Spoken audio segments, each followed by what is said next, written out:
Welcome to Anti-Crusade, part 4 of 4.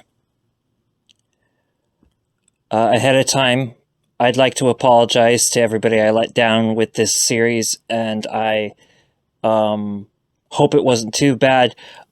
This was very difficult to make. It was a work in progress. I do think that each video was an improvement over the last. As I finish up making this video, it looks like this one is the best out of all 4. The third one was definitely better than the first 2, and I would say even the second one was not as bad as the first, and the first wasn't as bad as it could have been. And, you know, I'm disappointed, but what I suggest is that these 4 videos be used for their purpose. Take notes down.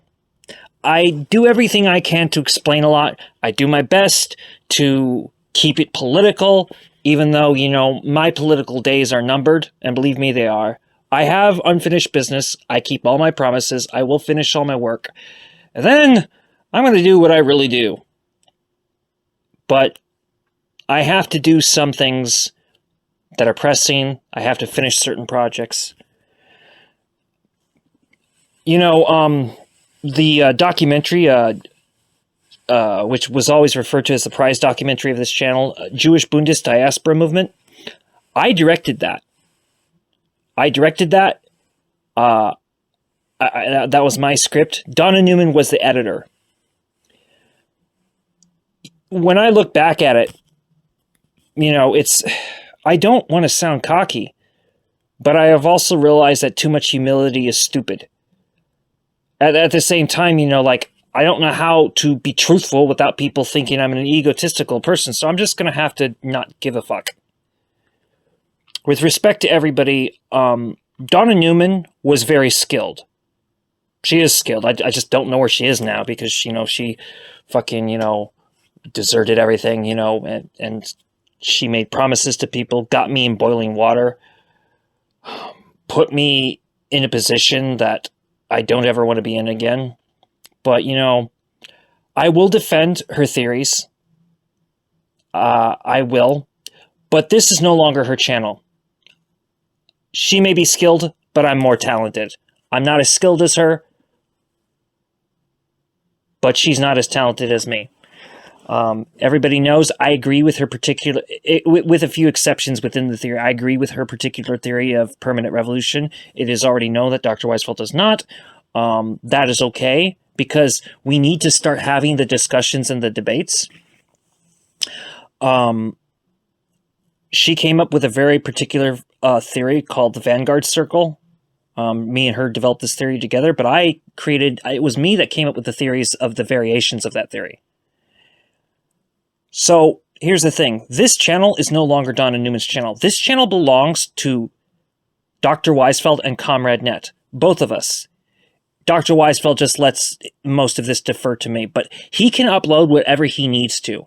In fact, there was kind of a waiting period that me and him agreed to on this channel before uploading more stuff to it frequently, and we've kind of come full circle. So, AB Man, you know, we're full circle at this. Not only will I be uploading whatever I think I need to upload to this channel, you please be free to upload whatever you think you need to. You and I already know what the boundaries are. And, I intend to do the 3-part series on national cultural autonomy in early 2024. There's a lot of things I got to do. I got pamphlets to bring out. I'm not sure if I'm trying to learn more about where the protests are. I know that there's protests out here. I'd like to film them. I'm having a lot of difficulties with that, but you know what? I can at least, in the meantime, give out flyers. I'm in contact with quite a few Coptic Christians right now. I had a very great time with a Coptic Christian that I know and a Egyptian Muslim, and we talked about, you know, our frustrations about the Zionist state and how much our hearts go out to Palestine. So, I'm going to make this my guiding post for the 3-part series on national cultural autonomy.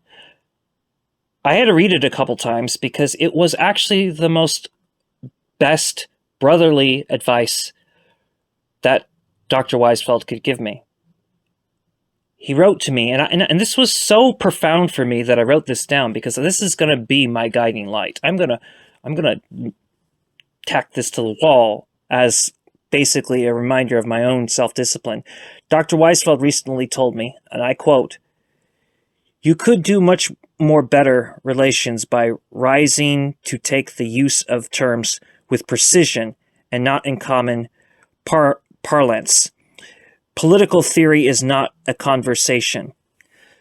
So, like, if I do political theory videos, I'm going to have to make sure that, that I don't sound like a disc jockey. And I will make sure that political theory videos will be more, done with precision.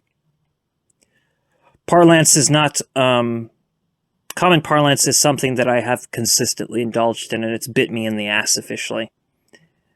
I've explained to Dr. Weisfeld why and how, and he understands.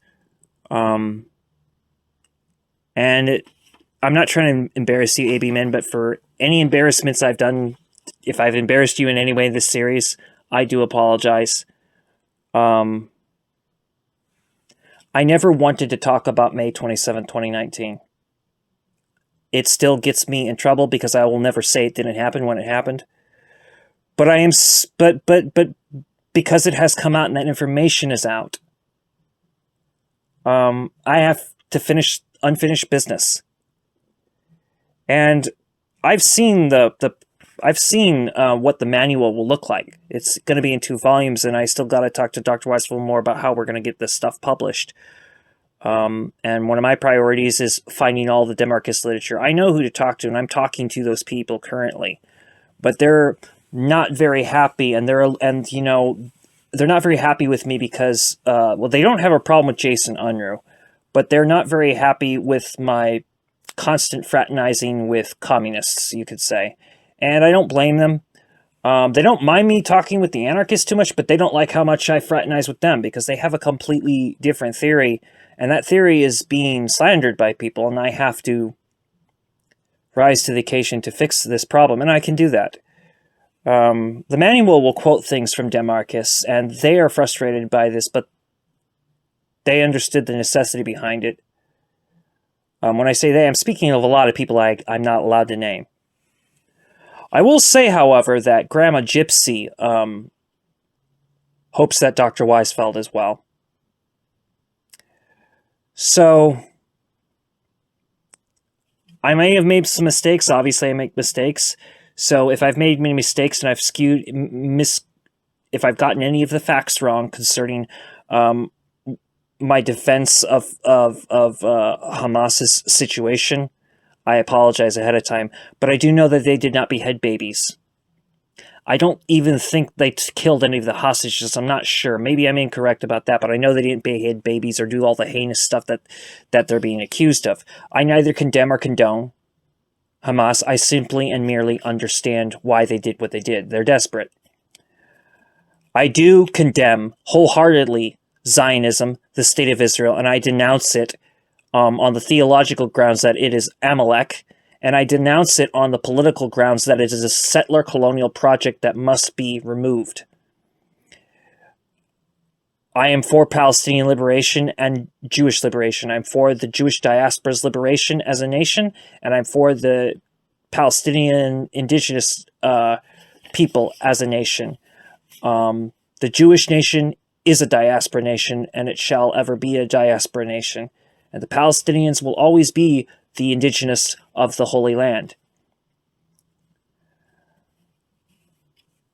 There is a question about these new Hebrews, though, and that's another matter, and I sort of get into that. And I do suggest people read the book Federation of Palestinian and Hebrew Nations by Dr. Abram Weisfeld.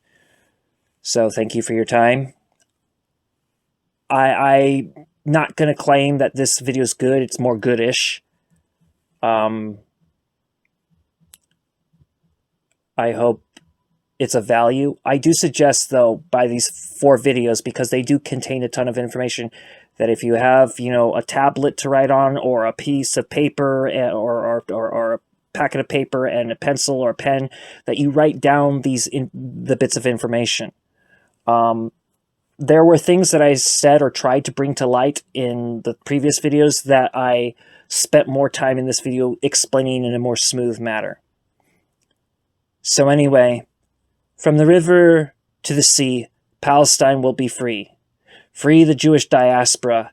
Down with the state of Israel. Down with Amalek. Down with settler colonialism. Down with Americanism. Down with the United States of America. Long live justice. Long live liberation. Free Palestine. Free the Jewish diaspora. Down with Zionism. Down with Americanism. Down with all the capitalist ventures. And I will leave you now with a TRT World video which came out on October 16, 2023. Jewish American, and I can't stand for what's happening right now in Gaza. There's over 2 million people trapped in concentration camps. Israel needs to set them free. Globally, we are not okay with the ethnic cleansing of the people of Palestine. And the United States is complicit in this genocide. I am so ashamed of my government. Hundreds of Jewish Americans demonstrated in front of the White House to protest against what they call a genocide in Gaza. Not in our name! Not in our name! We are coming here to march to the White House to demand that President Biden put a stop to this violence, call for an immediate ceasefire. Ceasefire now! Ceasefire now! Ceasefire! We are also here to say all of our grief is not an excuse for genocide. The US president has yet to call for a ceasefire despite Israeli bombardment killing thousands in Gaza. He has disgraced us. He has allowed our weapons to be used to kill the innocent in thousands. Joe Biden, stop funding genocide in my name.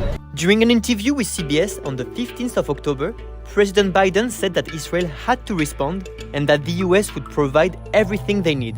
You have to see the faces of the children, the men and the women, people. There is no justification for hurting unarmed people. There's no justification for hurting children. There's no justification for the occupation. It has to end. This has to stop. I want more American citizens to wake up and get out here. Boycott the United States. Boycott Israel. I grew up brainwashed as a Zionist. I didn't even realize that Palestinians were real people until a few years ago. But they are real people, and they deserve to be free.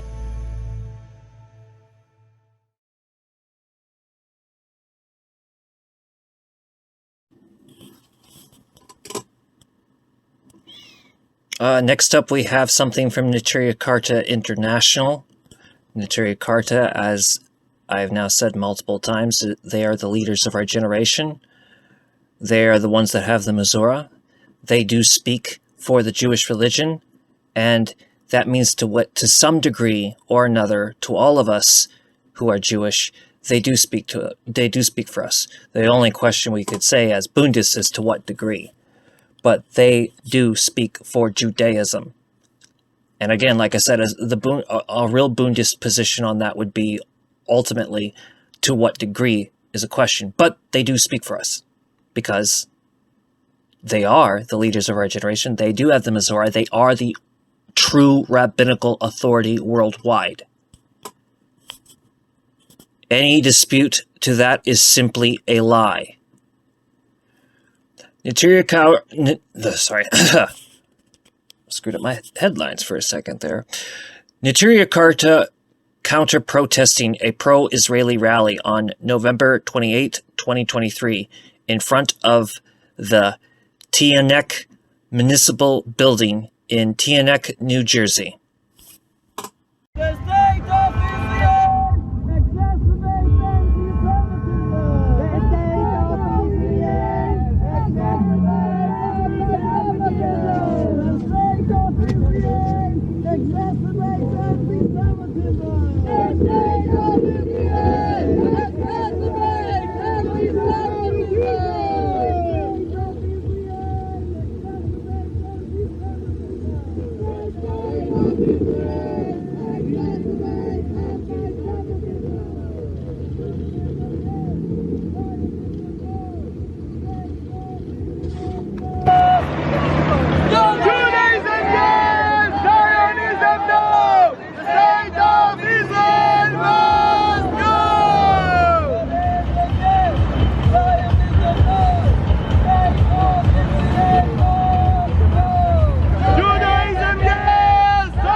children, but also Jewish people are endangered by associating with the state of Israel. Those people are exacerbating anti-Semitism. They are supporting bloodshed. They are supporting crimes. They are supporting a rebellion against God. And they are supporting a disaster for humanity, including a disaster for the Jewish people. We have to realize that the state of Israel is not the solution. The state of Israel is the main cause of this anti-Semitism, this hatred towards Jews going on for so long. What we are witnessing today, when we are seeing that Jewish people are facing hatred, we have to realize where this comes from. When we see an October 7th event, when we see to the present day that Jewish people are threatened, Jewish people are in danger, we have to realize and understand where all of this comes from. What is the root cause? The root cause of what is happening is not the difference of religions between Jews and Muslims. We had differences of religion for the longest time, and we lived in peace. It is the occupation of Palestine, it's the movement of Zionism even before 1948, which is causing this rift, which is causing this mistrust, which is causing this unfortunate situation that we are facing already for the past decades. In order to see a better future, we should drop the Israeli flag. We should disassociate ourselves with crimes. We should proclaim that Jewish people are not accountable to all what Israel is doing. Let us proclaim and condemn all those crimes committed by Israel, supposedly in the name of all Jews, being committed against the Palestinian people. We have to stop this brutal occupation, this unjust occupation, this anti-Jewish occupation. We have to stop this in its entirety in order to see a better future, to see safety and security for all. Certainly we have to stop this occupation in order to bring justice to the oppressed people of Palestine and to bring safety and security for the Jewish people. Thank you.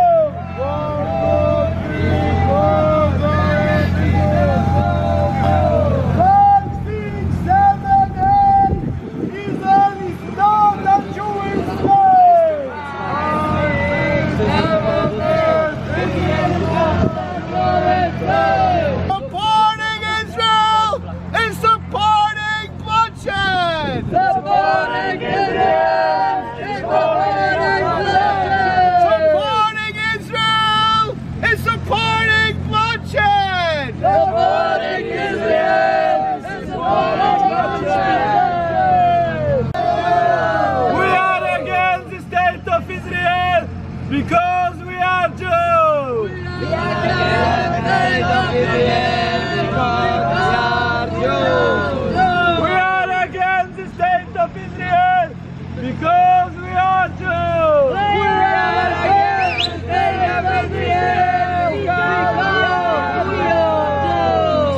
Israel supports anti-Semitism! Israel supports anti-Semitism! Israel supports anti-Semitism! Israel is the cause of all the bloodshed! Zionism is the cause of all the bloodshed! Zionism is the cause of all the bloodshed! Zionism supports terrorism! Israel supports terrorism!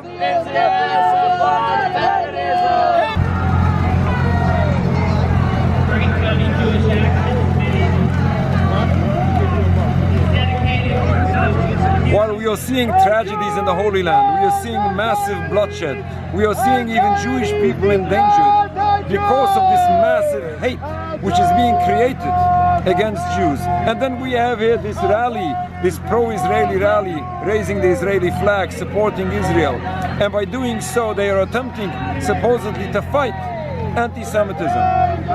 God forbid what is happening here. Jewish people are in danger. In addition to this massive genocide, this murder of innocent. Judaism, yes! Zionism, no! The state of Israel must go!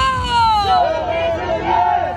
Zionism, no! The state of Israel must go! And down the state of Israel! And next we have a video from Democracy Now!, which came out on November 21st, 2023. This news is funded by viewers like you. Please support our work at democracynow.org/give. This is Democracy Now!, democracynow.org, The War and Peace Report. I'm Amy Goodman with Juan Gonzalez. Calls are growing across the globe for Israel to immediately release the acclaimed Palestinian poet and author Mossab Abu Toha, who was detained at an Israeli military checkpoint in Gaza this weekend while heading toward the Rafah border crossing with his family. His whereabouts are unknown. His work has appeared in The New Yorker, The Atlantic, The Progressive, and other publications. He founded the Edward Said Library in Gaza. His first book of poetry, Things You May Find Hidden in My Ear, won the American Book Award and was a finalist for the National Book Critics Circle Award. The poetry collection was published by City Lights Books. In a recent essay in The New Yorker magazine, Abu Toha wrote, "I sit in my temporary house in the Jabalia camp waiting for a ceasefire. I feel like I'm in a cage. I'm being killed every day with my people. The only two things I can do are panic and breathe. There is no hope here," he wrote. Mossab Abu Toha appeared on Democracy Now! A few weeks ago. I mean, where do we immigrate?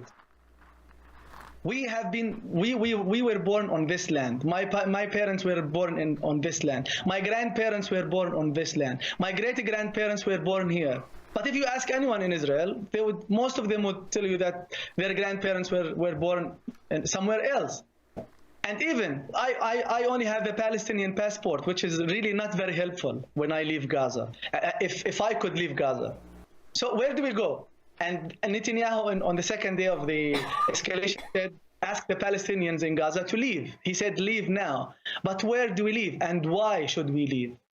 We have nowhere else to go. Those the words of the Palestinian poet Mossab Abu Toha on Democracy Now! In October. His whereabouts are now unknown after he was taken by Israeli forces at a checkpoint in Gaza. We're joined now by Diana Boutou. She is a Palestinian lawyer, former advisor to the negotiating team of the Palestine Liberation Organization, broke the news of Mossab Abu Toha's kidnapping. She joins us now from Haifa. Diana, can you talk about what you understand has happened to him? Mossab's story is like that of so many Palestinians in Gaza. He was seeking refuge in the Jabalia refugee camp. His own home was bombed and shattered to pieces. While he was in Jabalia refugee camp, the Israelis perpetrated a massacre in Jabalia, which was 70 meters away from where he was. He twice escaped death. And his son is an American-born citizen. They, along with the rest of the family, finally got clearance to be able to leave Rafah, to go elsewhere.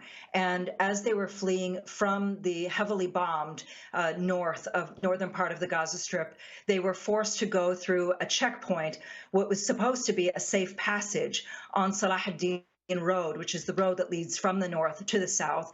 At that checkpoint, at that military area, he, along with hundreds of other people, were forced to raise their hands. He was forced to put his son down on the ground, his young son, 3 years old, raise his hands in the air.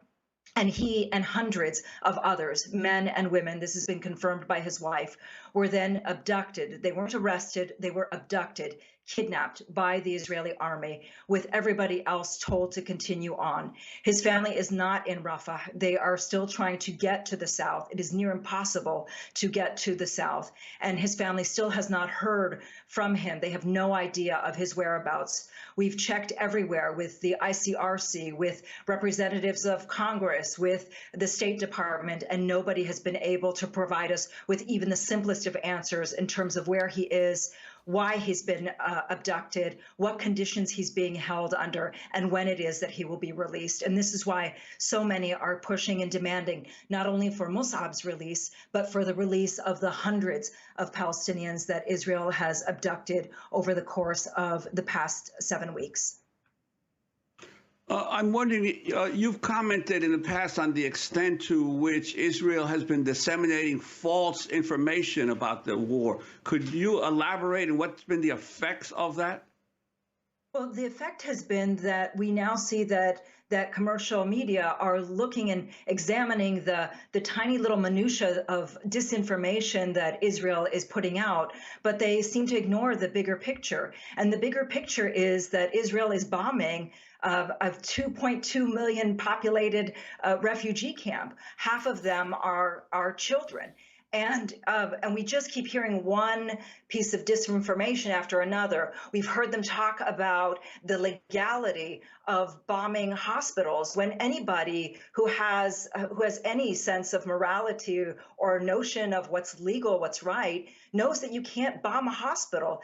And yet, rather than questioning that, we've seen instead that commercial media have been going down the path of simply accepting these truths. We see this also when it's come to Mus'ab, that there's somehow an allegation that he has done something wrong, rather than people recognizing that this has been a pattern that Israel has been carrying out now for quite some time, for the past 7 weeks. It's been going into Gaza, it's been abducting people, and without anybody knowing where their whereabouts are. We've seen this happen with Palestinian workers who had permits to be inside Israel, who were then not only abducted, but beaten with their torture broadcast and put up on TikTok and on Instagram. And of course, nobody even questioning the legality, the morality of doing any of those sorts of things. So the problem has been that they've gone down the path of somehow accepting the disinformation rather than questioning it, and rather than questioning this big picture of Israel, of the legality of Israel bombing a large refugee camp. The only reason that they're refugees is because Israel made them into refugees in the first place. Can you explain more about how you're trying to get information and attention to Mus'ab's case right now? I mean, word is that Israel and Hamas are close to a hostage release agreement. Does this fit into that? Why is it so difficult to deal with Israel and Palestine right now? How are you able to communicate with both? In terms of communication, communication is near impossible, and it's near impossible because the Israelis, a little over 2 weeks ago, imposed a blackout on telecommunications inside the Gaza Strip. And not only was there a blackout imposed, but it's also been impossible for roaming to be working. So of the times that I'm able to reach friends, very dear friends who are in the Gaza Strip, it usually takes about the entire day to reach 1 or 2 friends. Communication is near impossible. And so in terms of getting the story of Mus'ab out, it's been really just trying to connect with his family, in particular his wife, getting information, and then trying to spread it as wide as possible to friends, people who know him, who've worked with him, his publisher, the people who have published him in the past, not just his book publisher, but others, and trying to get that information going so that people recognize that it isn't just the story of Mus'ab, but it's the story of thousands of other Palestinians as well, and indeed millions of Palestinians who are now trapped inside the Gaza Strip. It has become near impossible, Amy, to reach people in Gaza, and it's become near impossible for them to even be able to reach the most basic things like to contact an ambulance once there is an Israeli bomb, to be able to contact people to remove the rubble, to be able to get to the hospital. All of this has been done under the cover of darkness, and the fact, and yet at the same time we're watching this live, and the fact that nobody is doing anything about it speaks volumes. I want to go back to Mossab Abu Toha speaking on Democracy Now! Just a few weeks ago. Last night, my son, who is 3 years old, was sleeping, and there was that bombing in the area. And he woke up and he said, "Who did that?" And he said, "Let it stop." I mean, that was the first time he was asking me to do that, as if I was responsible for the bombing. So I have nothing to do as a father. I have nothing to do as a neighbor or as a son.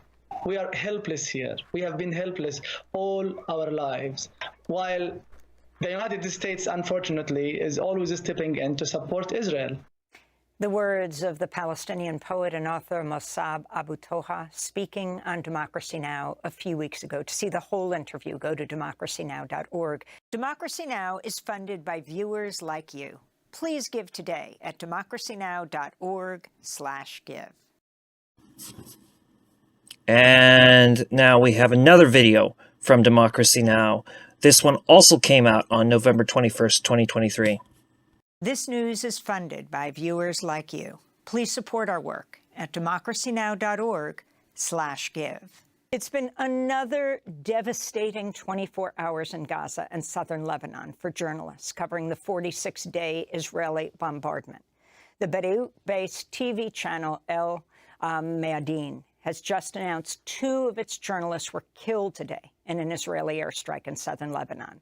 The network says correspondent Farah Omar and camera operator Rabi al-Mamadi were deliberately targeted by an Israeli warplane after reporting on Israel's latest bombardment of South Lebanon.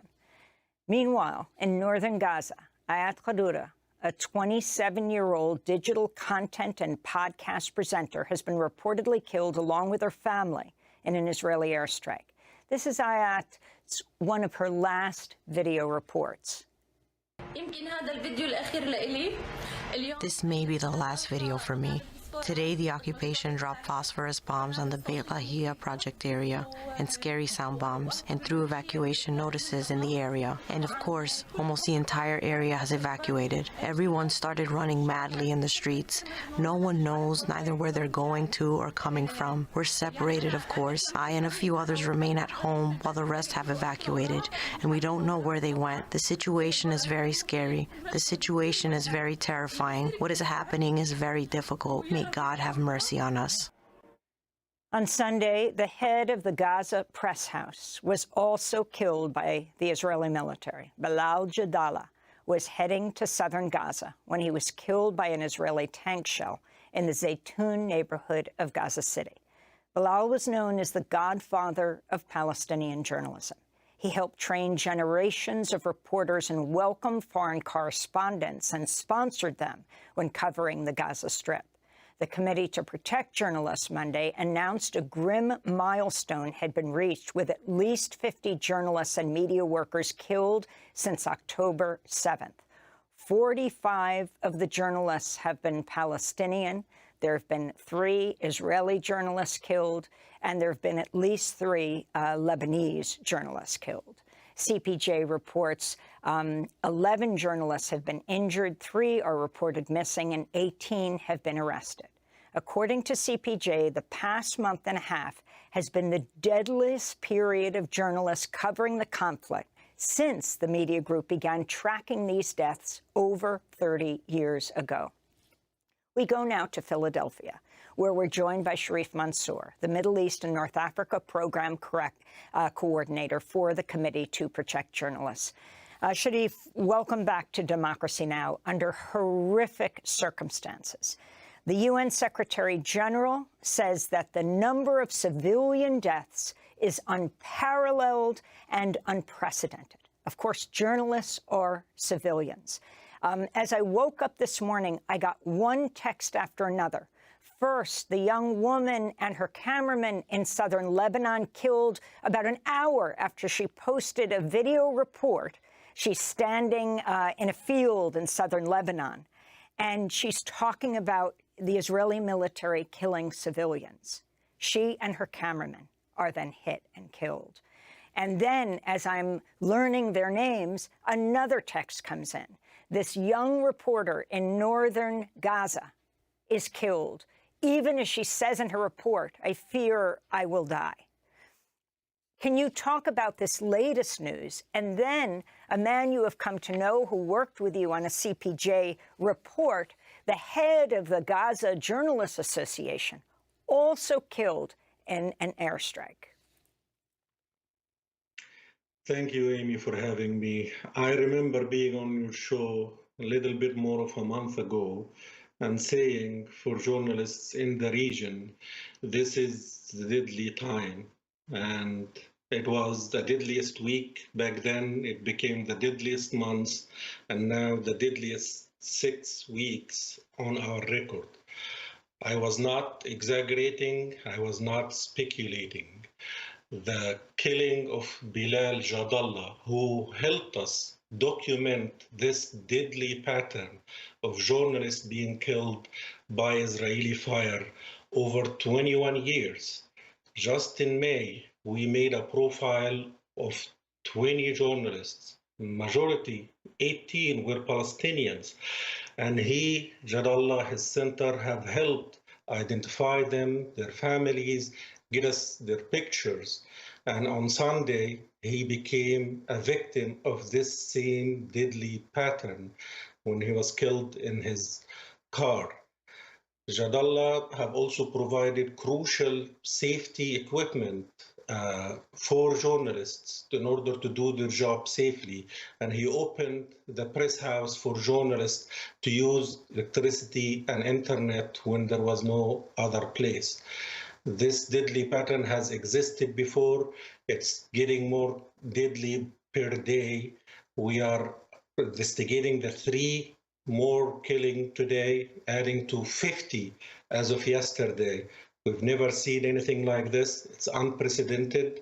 And for journalists in Gaza specifically, the exponential risk is probably the most dangerous we have seen.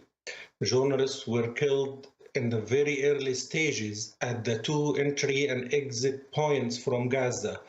In the south, the Rafah crossing. In the north, the Erez crossing. And since then, they were killed everywhere in between. They were killed in the south, in Rafah city, in Khan Yunis, where they were told it's going to be safe. They were killed in the middle, in the Gaza Strip, and they were killed in the north, in Gaza city. They have no safe haven. They have no exit. Sharif, could you talk as well about the arrests of journalists in Gaza and the occupied territories? And also your organization has criticized as well Israel for its censorship within Israel of the press in Israel. Could you talk about that as well? We have documented separately from the casualties list, which includes journalists going missing, injured, the escalation of arrests. As of yesterday, 18 Palestinian journalists from the West Bank were arrested. Many of them were put in administrative detention in military prosecutions. In addition, dozens of cases of censorship, direct censorship, cyber attacks, physical assaults, obstruction from coverage within the West Bank and within Israel. In Israel, an emergency legislation has now given the government for the first time the unprecedented power of shutting down international media organizations, including acting on Al Mayadeen, which 2 of journalists were killed today in Lebanon, banning them in Israel, and allowing the government also to jail even Israeli journalists for up to a year under suspicious and these accusations of harming national morale and harming national security. Also, here in the United States, we are getting much coverage on the commercial media of the war, of the Israeli war in Gaza, but it's all of U.S. journalists that are basically based in Israel. And there are no U.S. journalists that I've seen that are actually in Gaza. And those who do go in only go in with the Israeli army and under the condition that Israel must review all of their videotape beforehand and approve it before it can go out. I'm wondering your sense of how the American people, what kind of story they're getting as a result of these conditions. Well, these conditions put local Palestinian photojournalists and freelancers at the most risk. They are the ones on the front lines. We have seen a dwindling number of international media and international journalists within Gaza over the years because of the risks involved. And right now, the Palestinian journalists are bearing the brunt of this risk and this heavy toll. Of course, these casualties, the censorship, is also coupled with communication blackouts to date since the start of the war that makes this more of a news blackout, not just communication blackout. And of course, that denies journalists a voice. It also denies people in the region and worldwide of essential media coverage, life-saving information for 2 million Palestinians who are struggling to find food, clean water, and shelter right now, but millions and hundreds of millions all over the world who are following this heartbreaking conflict and try to understand it, including in the U.S. So as Juan said, Sharif, you have the Israeli military says they cannot guarantee the lives of journalists that go into Gaza. In early November, I'm just thinking back to a few weeks ago, the Palestine News Agency reported that their journalist, Mohammed Abu Hattab, was killed in an Israeli strike on his home in southern Gaza Strip, along with 11 members of his family, including his wife, son, and brother. His colleague, journalist Salman al-Bashir, burst into tears during a live broadcast upon learning of Abu Hattab's killing. As he spoke, al-Bashir tore off his helmet and protective vest labeled press and threw them to the ground. And then there was a split screen as he ripped off his gear, saying, "Why do we bother wearing this if we're going to be killed anyway?" They showed the anchor back in the Palestine News studio as she wept as al-Bashir tore off his helmet and protective vest. Your response to this situation and this whole issue of embedded journalism is the only way the U.S. media can get those reports inside Gaza, where their news reports are reviewed, and the Gazan journalists on the ground being killed one after another, dozens of Palestinian journalists killed. Well, the Israeli army cannot escape or evade their responsibility under international law not to use unwarranted lethal force against journalists and against media facilities. It would constitute a possible war crime to do so. We have raised directly with Israeli officials the need for them to reform the rules of engagement, to respect press insignia, and to ensure there are safeguards, checks when civilians and journalists are around. We have called for Israeli allies, including the US government, European allies, to raise directly these issues and publicly with their Israeli counterparts. And we have called for the UN Security Council to include safety of journalists on the agenda in any diplomatic discussion. Of course, the Israeli government are obliged under international law to protect journalists as civilians, but it's also journalists' vital role in time of war, providing accurate, timely, independent information that gives them these protections under international law. And we want to make sure that the Israeli army as well do not continue to push false narratives and smear campaigns to try and justify the killing of those journalists. Democracy Now! Is funded by viewers like you. Please give today at democracynow.org/give. Do me a favor. Remember this.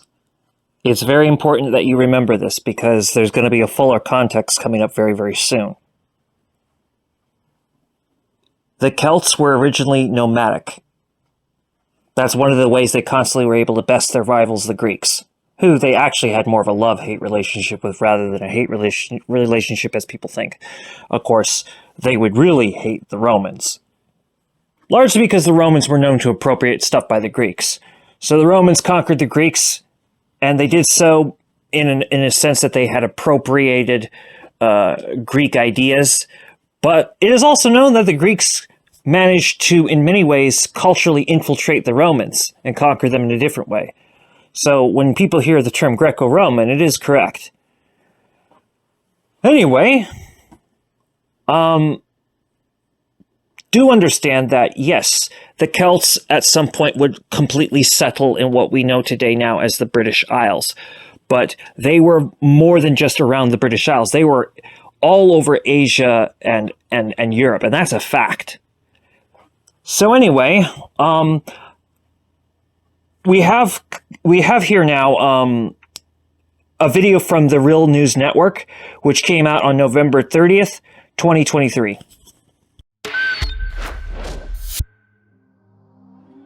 As Israel continues to subject besieged Gaza to a brutal bombing campaign, variously described as war crimes, ethnic cleansing, and genocide, Western governments have lined up in support of Israel, whilst attempting to dampen solidarity with Palestine.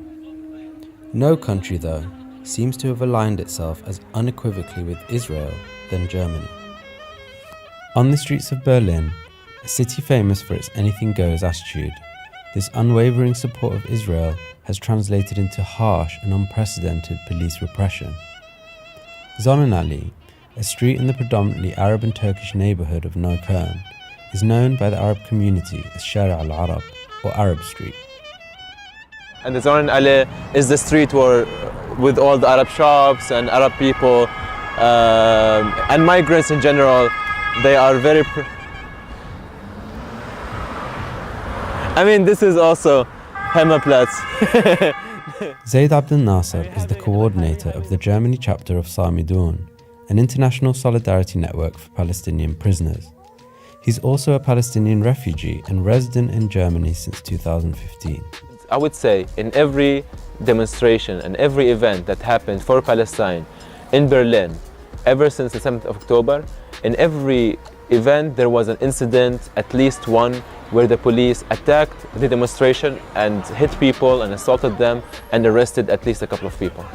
Some of the harshest repressions took place last week, happened here, and they closed that street and they blockaded it with tens of police vans and police officers, hundreds of police officers were roaming the street here, and they built some sort of desk to process the people.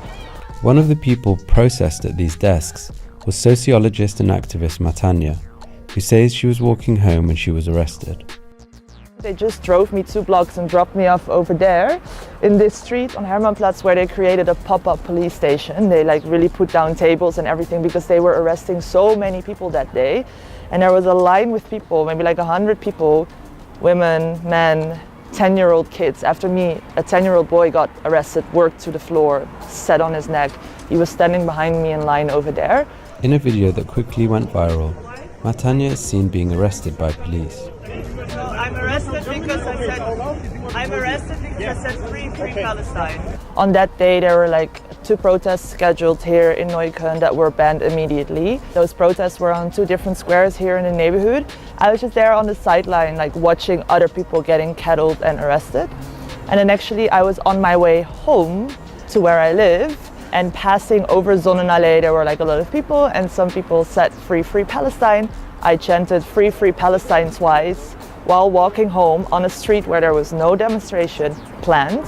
And I sat down at a table, and 2 seconds later, 5 police cops ran at me and they said, "You're arrested."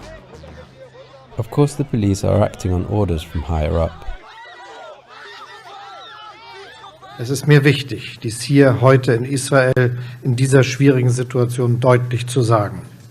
Die deutsche Geschichte, unsere aus dem Holocaust erwachsene Verantwortung macht es uns zu unserer Aufgabe, für die Existenz und die Sicherheit des Staates Israel einzustehen. Activists claim that police repression, criminalization, and institutional silencing of Palestine solidarity goes way back to before October the 7th, with recent events representing only an intensification. Nevertheless, the drive by many in Germany to express solidarity, to mourn, to protest against occupation and genocide seems not only to persist, but to grow.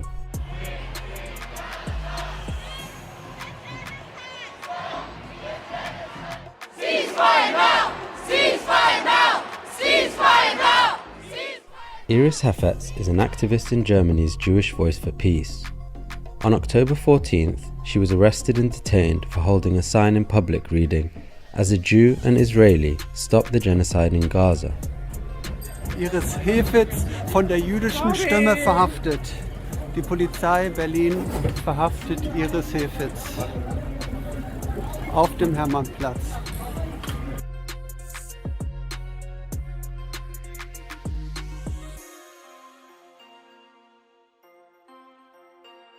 Yeah, if someone is here offended by the fact that I'm criticizing Israel, it can be considered to be anti-Semitic. This is the perversion of Germany of anti-Semitism. And we see now, of course, that it's a big problem, because if everything is anti-Semitism, then nothing is anti-Semitism.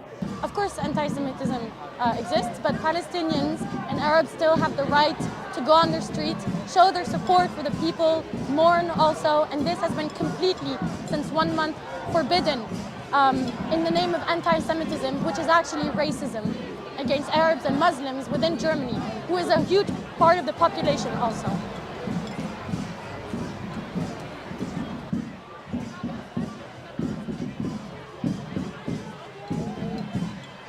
By silencing democratic protests, you're just going to divide more people. They actually get to the opposite results that they say they want to achieve. Supporting this idea that to oppose the state of Israel is to oppose Jews. This causes anti-Semitism. This is an extremely dangerous mystification. People have the right to protest, and suppressing the right to protest is only going to actually increase anti-Semitism. As well as arresting people for expressing an opinion, since the 7th of October, videos have surfaced showing German police attacking protesters, stamping out candles at candlelit vigils, ripping away Palestinian flags, and simply stopping and searching people who are even suspected of being part of a demonstration. Mohammed Al-Hassan is the manager of a law firm representing many of the protesters who have been arrested at the demonstrations since October 7th. At the moment we have women, young women, girls, basically girls who were beaten up very badly, up into hospital. So they have black eyes, we have broken bones, we have broken ribs. So people were completely beaten up, and we have to say that some people were even beaten up after they were taken into the police cars. So they were handcuffed already, and they totally got beaten up. And we are filing cases against the police as well. The police, I never feel safe when the police are nearby. And I don't think that they're here to protect us. They're here to enforce the German state's perception of Palestine as an anti-Semitic cause, and it's outrageous and dangerous.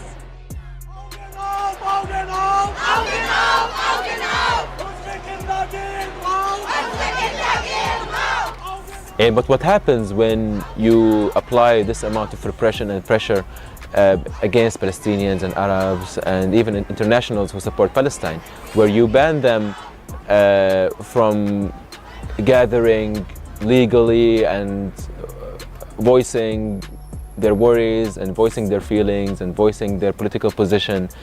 What this resulted in is that the street at some point refused this repression. So like, even in a sense of, if I were the state and I was concerned about my inner security, it is very dangerous to alienate hundreds of thousands of people in this very brash and very repressive way. And if anything, it does show that fascism never left Germany. Fascism is still alive and well in Germany. If Germany says that in order to do and never again they are supporting genocide, that it's really a perversion of the Jewish history, of the history of all humans. The Holocaust is not only a Jewish history. Therefore, I'm here to say, of course, not in my name. Of course, I condemn deeply what Germany is doing. I think it's very important for people all around the world to become aware of like how German propaganda and like the media outlets have no shame in twisting the most like basic observations. One of Germany's largest media corporations and one of the largest media publishers in Europe, Axel Springer, outlines its core values on its website. The first value mentions democracy in a united Europe, while the second, the right of the existence of the State of Israel. Their flagship tabloid, Bild, is the highest circulation newspaper in Europe, with over 12 million daily readers. The German media specifically played a major role in everything that happened in the past 2 years. Bild has not only targeted the Samidun network, but Zaid personally. A couple of weeks ago, Samidun, Palestinian Prisoners Solidarity Network, was banned by Olaf Scholz. And suddenly Samidun is this devil in Germany. And my picture was put on the Bild as Chef der Judenhass, like the leader of Jew hatred. This is an invitation to harm. This is an invitation to attack me, like physically hurt me. And for what? Yani, what do we do in Germany? We go to the street, we organize public events where we speak about Palestine and the prisoners. It is very normal political work. Nevertheless, the German government continues to clamp down on Palestine solidarity, with some politicians now even openly calling for deportation on grounds of anti-Semitism. For Zaid, these threats have become a reality as he struggles to retain his refugee status and fights possible deportation. Despite all of this, he remains committed. So regarding the future, I do feel a sense of extreme optimism. What we're seeing on the street, where people are refusing the repression by the state, they see that this German police is not too different than the police they see on TV in occupied Palestine, that is hitting and repressing people. They have put themselves there. They have expressed this extreme hatred towards Palestinians and towards Palestine and towards Arabs and towards anything that does not support the occupation. You can do 1,000 seminars about it, but it will never be as clear as when the person is being punched in the face by the police because they're saying free Palestine from the river to the sea.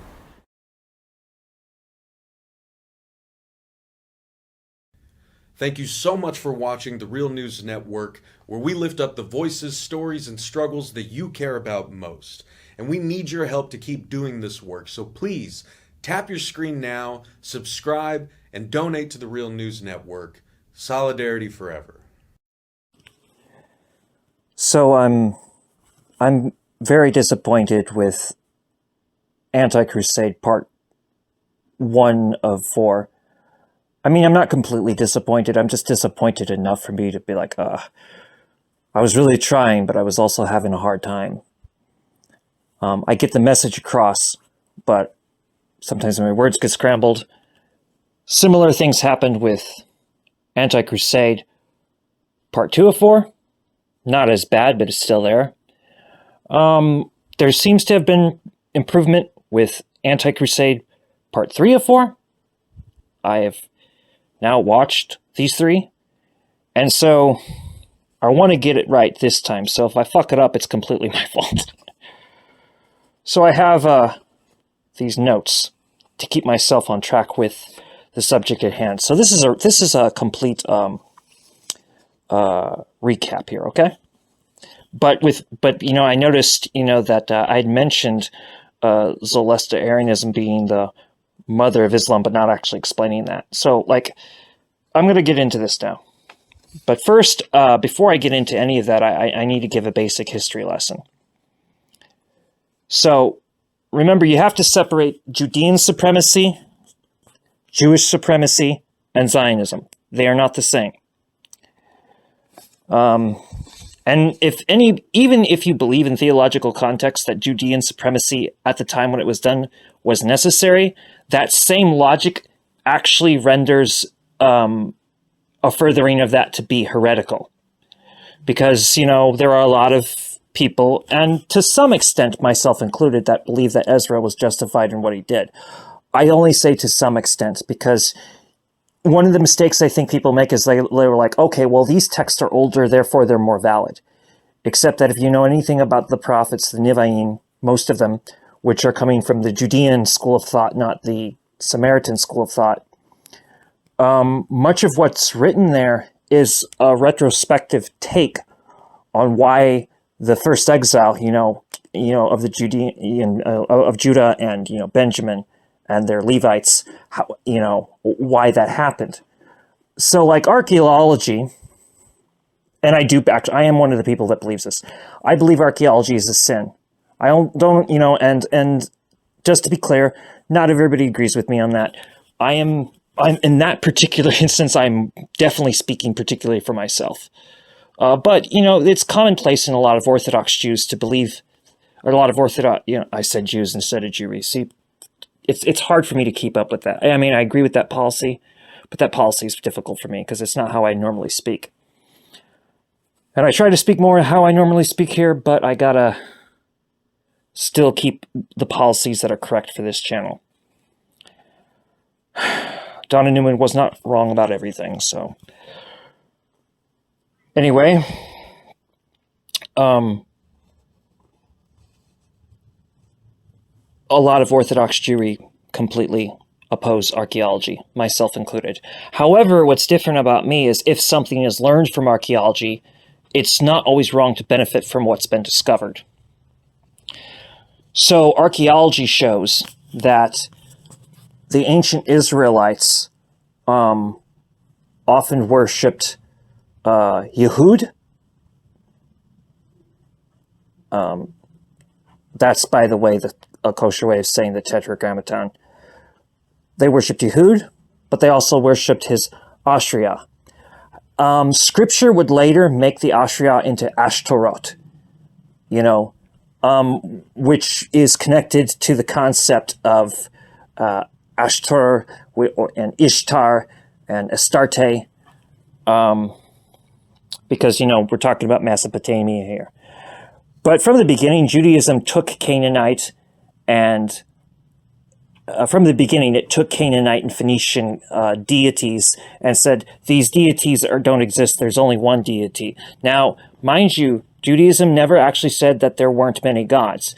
The concept of the gods is that the gods are not divine. If you get into ancient Judaism, the gods are not divine. And I actually subscribe to that myself. The gods are not divine. The divine is divine, which is one of the reasons why I don't really like to say God. I'll say theity, or I'll say the divine, Hashem, Adoshem, what have you. But many would look back in the captivity of Babylon, or more accurately, Chaldea, and they would conclude that the acknowledgement of the Asherah, the Yehud's Asherah was a problem. Also, Baal worship, and there was Baal worship. The scriptures record such, and this is a part, conclusion why the exile had happened. And that's the basic theology. So, one thing that should be understood about how religion actually operates, having the oldest text doesn't make it more correct, and having the newest text doesn't make it correct. What makes it correct is the foundation of its thesis of thinking, its theology. So,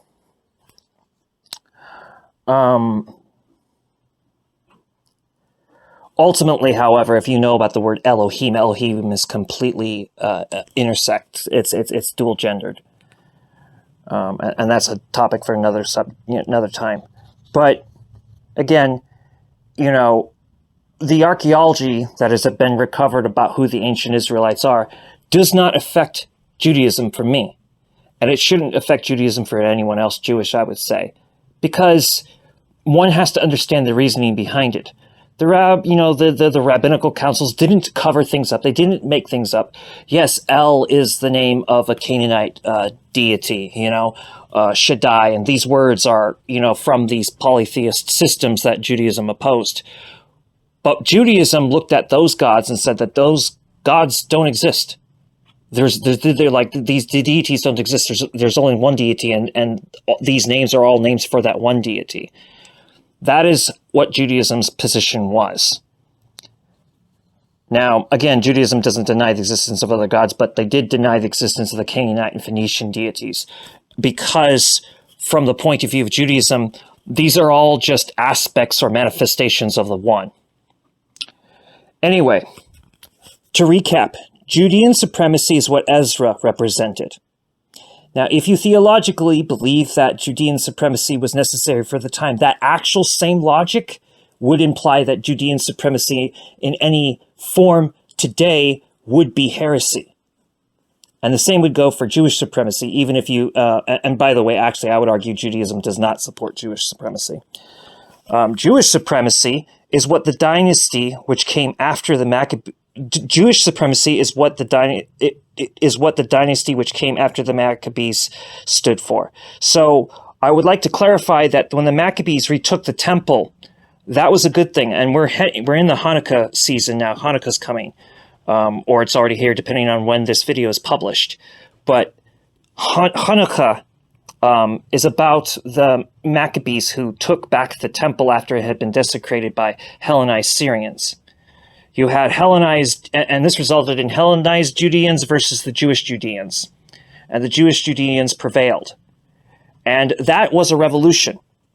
There can be no mistake about that. That was a completely justified and valid revolution. The Maccabees carried out a principled revolution by reclaiming the temple. They carried out a principled, ethical, and moral revolution. Unfortunately, the Maccabee dynasty was tyrannical, forcing Edomites, Syrians, Greek, and yes, Celtic settlers to some extent, as well as even to some extent Egyptians within the area, to convert to Judaism. That is Jewish supremacy. And you will note in Judaism, we do not proselytize. This is actually one of the main reasons why we do not proselytize. And there are unfortunately not enough rabbis that explain why. This is one of the main reasons why we actually do not proselytize. They'll give a lot of other reasons which are true, but this is one of the real root reasons why we do not proselytize. And yet, yes, you can convert to Judaism if you pursue this well enough and with reason.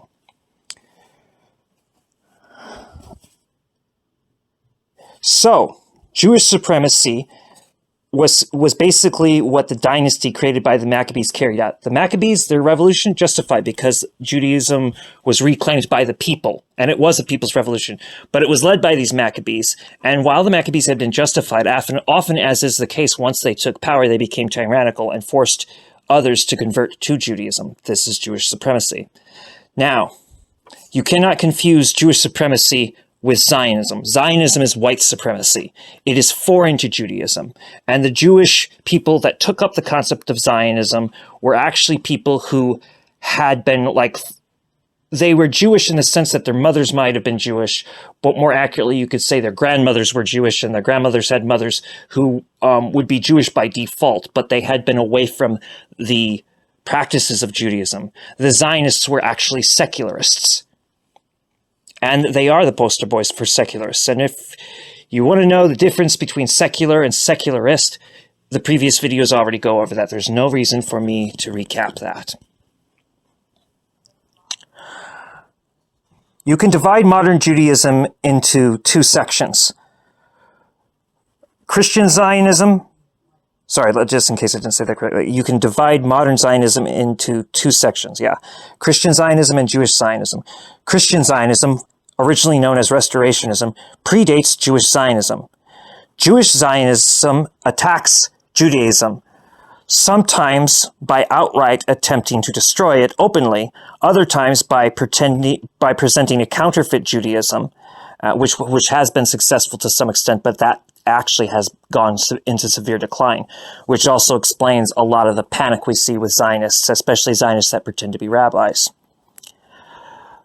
So the later, that being counterfeit Judaism,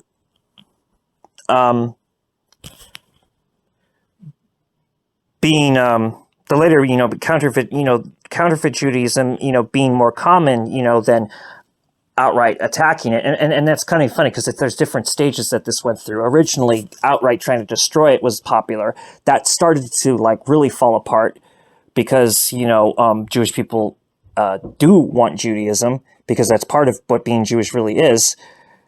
And so providing a counterfeit Judaism had become very successful for a while. As that's gone into decline, there is a third tactic, which is now the dominant tactic that the Zionists use, and that is being hopelessly dependent on Christian Zionism. Christian Zionists supported the original Jewish Zionists. The original Jewish Zionists didn't know anything about Jewish theology. They actually had known more about Protestant Christian theology. Ancient Zionism is what Bar Kokhba stood for. At first, Bar Kokhba was supported by Rabbi Akiva, but quickly Bar Kokhba would show his true colors. In Judaism, Bar Kokhba is seen as one of the worst. In Zionism, especially Kahanism, and I maintain Kahanism is the true face of Zionism, Bar Kokhba is seen as the best according to Zionism, particularly Kahanism. And to explain Kahanism, just to recap, Theodor Herzl's Zionism was never popular compared to what his colleagues came up with. He created the original Zionism. It wasn't very popular. It was cultural Zionism, revisionist Zionism, labor Zionism, and even religious Zionism that was way more popular.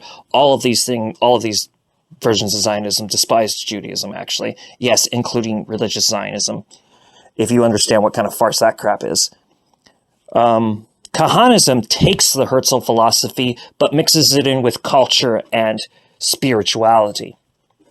Not religiosity, but spirituality. You know, spirituality, that thing that people do when they want to not go to hell, but they don't want to be accountable in any way, which is hilarious if you're Jewish, because in Judaism, we actually don't believe in heaven or hell. We do not deny that there are realms or existences or dimensions that may be considered a heaven or a hell by most people's standards, but we actually don't believe in heaven or hell. Heaven is the sky, and hell is a fiction invented by Persians. So, moving along. Remember what I said, that Edomites had been forced to convert to Judaism. So you have to understand that the seeds of Christianity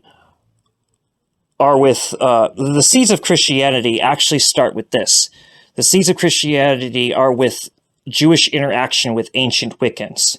Now remember, Wicca is not the modern religion people think it is. Wicca is actually very ancient. In fact, Wicca is 1,000 years older than the emergence of Jesus of Nazareth. All right. However, Wicca was not called Wicca. There was no one precise name for this religion. The most common in most people's language would be called the old religion. Another would be to say devotion to the goddess or what have you. In fact, when Gardner was inspired to come up with this thing called Wicca, which really he wasn't inventing anything new, he may have put his own spin on it, it was inspired by him witnessing priestesses do a ritual for the maiden, mother, and crone. So he actually was inspired to spread Wicca by witnessing Wiccans do a ritual. So, the seeds of Christianity are with Jewish interaction with ancient Wiccans and with the collective underground anger of Edomites, many who embraced Greek culture as well. The seeds of Islam are with Jewish interaction with Zoroastrians, that's how you say it, sorry. And I hadn't pronounced it correctly before and previously, and I do apologize. But yes, the seeds of Islam are with the Jewish interaction with Zoroastrians and with Ishmaelite Arabs who stand as prototype to Muhammad. So what you need to understand about this is that Zoroastrianism is the first monotheist religion. Islam is a monotheist religion. Judaism is confused by most people, including most Jewish people, and most devout Jewish people, mistake our religion for a monotheist religion. We do not have a monotheist religion. We have a panentheist religion. That is not to be confused with the term pantheist. All right? So, Zoroastrianism is monotheist. Islam is monotheist. Wicca is Trinitarian, Christianity is Trinitarian. Another thing that's important to know is that just as Christianity began to evolve 200 years after Jesus, from the start of what would be later known, some thousand years later as Wicca, this thing we are retroactively referring to as Wicca, it would evolve over the next 200 years from its founding as well. It's a very interesting pattern. Wiccans really emerged from, Celtic women who met with Greek women, and it was very much a woman's society. It did not exclude men, but it was, I guess you could say, socially matriarchal. Parallels between Christianity and Wicca are as follows. So in Christianity, there's a difference between prayer and worship. Prayer and worship are considered distinct within Christianity. Yes, I am very much excluding Protestants from this conversation, absolutely, and I do not have any remorse for that. Protestants are dangerous, fanatical fascists. So,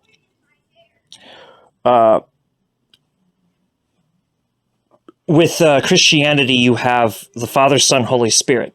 You also have Mother Mary, and you have the saints.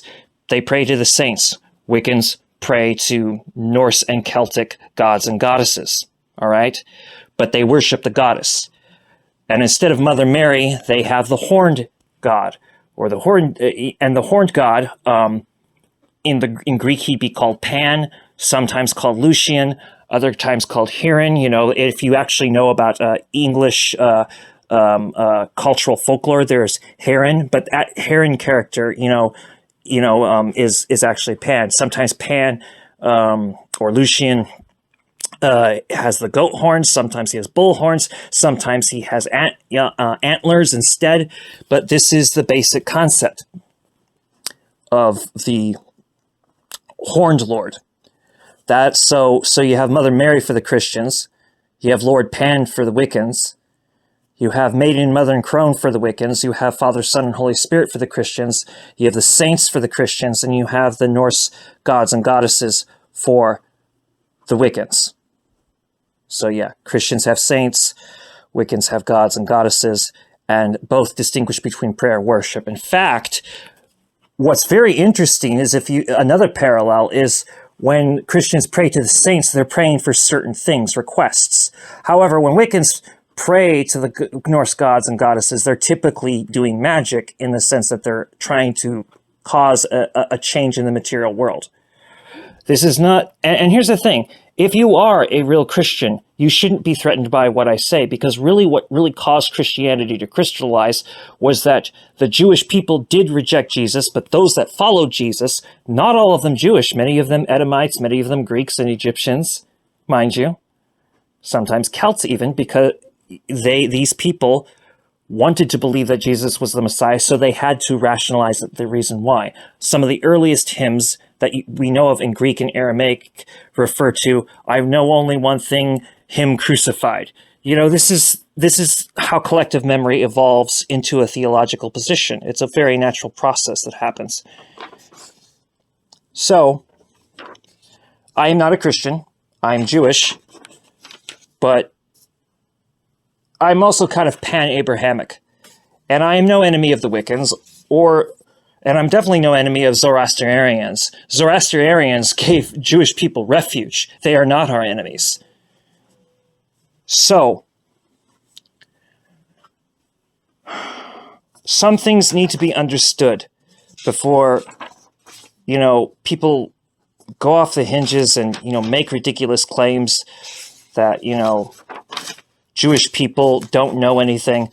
People get angry, like, you don't realize that your stuff is made up. These are all Persian, these are all, Canaanite, Phoenician terms for different deities. I'm like, yeah, we know. What we understand is that these are delusions in the sense that it's all the same divine presence with different names.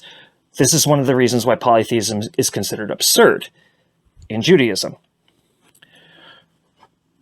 Now, I hope Hanukkah will be taken seriously by my fellow Jewry for what it is. Hanukkah is a holiday about resisting assimilation. Okay? The miracle of 8 days of oil when they didn't have enough oil and they needed enough time to reconsecrate the temple after it had been desecrated is more central than the fight to even take the temple in this holiday. But the fight to take the temple is about resisting assimilation. It's not about warfare. Yes, there was a war, but the point is not the war itself. The point is taking back the temple. So while the dynasty of the Maccabees cannot really be justified, ultimately, what the Maccabee revolution to retake Judea for Judaism was completely justified, as the Judean masses really were Jewish. I hope that I have educated you with this. I know that was pretty lengthy, everything I just said, but I'm going to bring you now to a video from TRT World, which came out on November 7th, 2023. זכור את אשר עשה לך עמלק נצטווינו.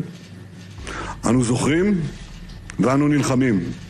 This is Prime Minister Benjamin Netanyahu defending Israel's current war on Palestine's Gaza with biblical reasoning. Netanyahu invoked the notion of Amalek in reference to a holy war between good and evil cited in the Torah.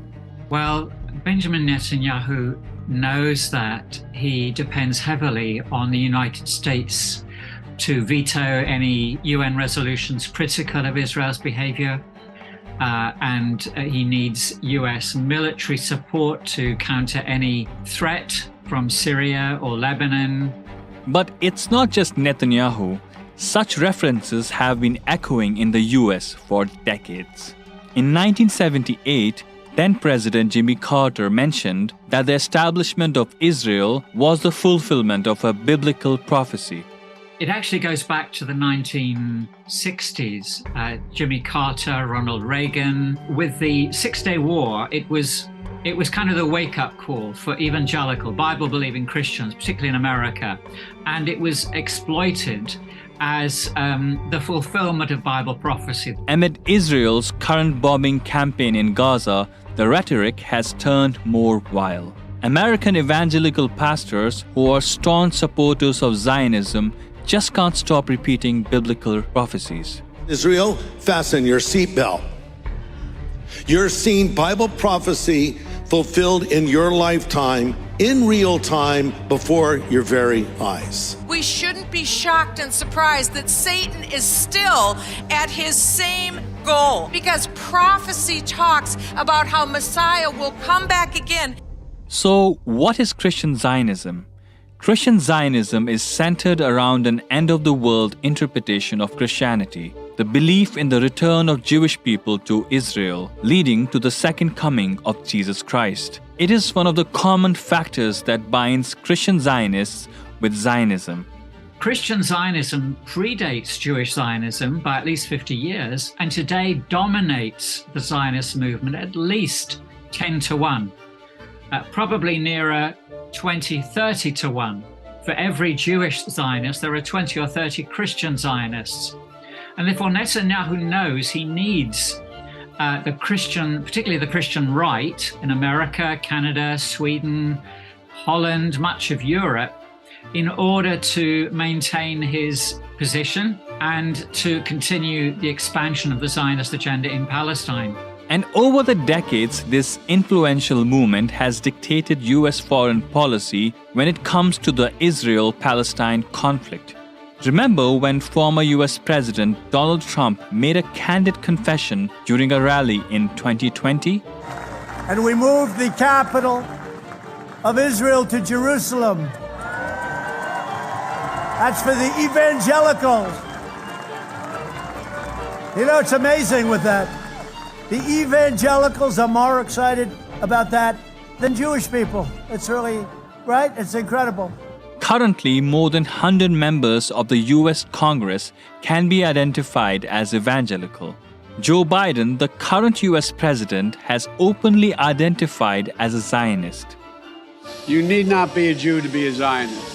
There are hundreds of organizations in the United States founded by Christian Zionists that call for public support for the state of Israel, the biggest among them being Christians United for Israel, with 10 million members led by the evangelist John Hagee.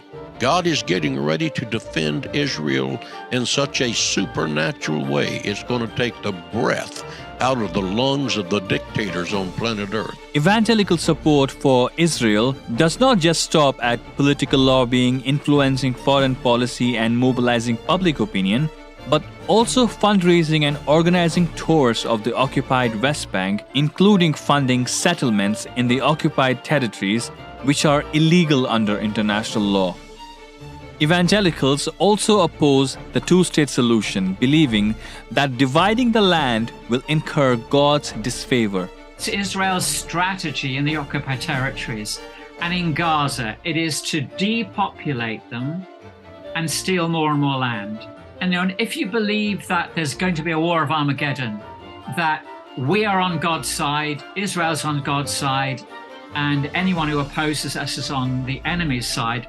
And this bias is reflected in the polls, where a majority of Americans are supporting Israel over Palestinians amid the current conflict. So there is absolutely no justification for the killing of civilians, for genocide, for the kind of saturation bombing we're seeing in Gaza at the moment. And Netanyahu knows that. And so he's pulling out of scripture a verse here, a verse there, to try and placate his main constituency, which is the Christian Zionist movement.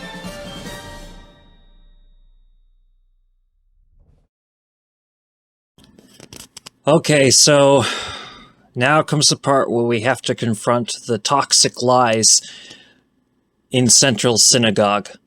This blasphemous crusading speech was spewed out on October 13th, 2023. Ein milim. Ein milim. There are no words. This was the refrain I heard over and over from Israeli family and friends as I reached out to them in the days following what we now know was the largest, most vicious massacre of Jews since the Holocaust. Ein milim. Ein milim. There are no words to describe how Rabbi Shishka, well, no, you're not a Shishka. A Shishka is typically attractive. You're kind of a twig. There are no words to describe how you've turned the facts on their heads. Ein milim. There are no words. Ein milim. How can mere words describe the barbarism of hundreds of Hamas terrorists streaming into Israel with no other purpose than to hunt down and murder Jews in their homes, at bus stops, at a music festival, while gleefully live streaming their rampage to exultant crowds? Ein milim. Ein milim. There are no words. How can one convey such a backwards turning, you've distorted the facts. Actually, the state of Israel killed babies. Not only that, their own citizens within Gaza. The oldest church building in history, in Palestine's history, has been destroyed. This is genocide. The Palestinians are suffering under genocide, and there are even Hebrew casualties, not just Palestinian ones, as a result of this. Terrorism is the terror tactic, and a terrorist is a specialist in terrorism. Perhaps this action by Hamas could be considered terrorist, but doing one or two terrorist actions doesn't actually make you a terrorist. And then to top it off, terrorism is the actions of the desperate. I am not condoning or condemning what Hamas did, but I do have understanding. The disproportionate murder of the Palestinians cannot be washed away by speeches and appeals to fascist colonial ideologies such as Zionism. What words can you say to a father witnessing a video of his 20-year-old daughter petrified, screaming, as Hamas terrorists motor her off into the abyss? What words can convey the horror of Hamas terrorists storming into safe rooms, slaughtering parents before their children's eyes, and then dragging those children down into the tunnels below Gaza? Hamas terrorists seized elderly Holocaust survivors, set people on fire, murdered babies. There is no depraved act you can possibly imagine that they did not do. In Judaism, reality as we understand it now was created by words. But more precisely, words are vibrations, and the intent behind the vibrations are what matters. Ein milim, there are no words to describe the massacre, the genocide, the Holocaust of the Palestinians.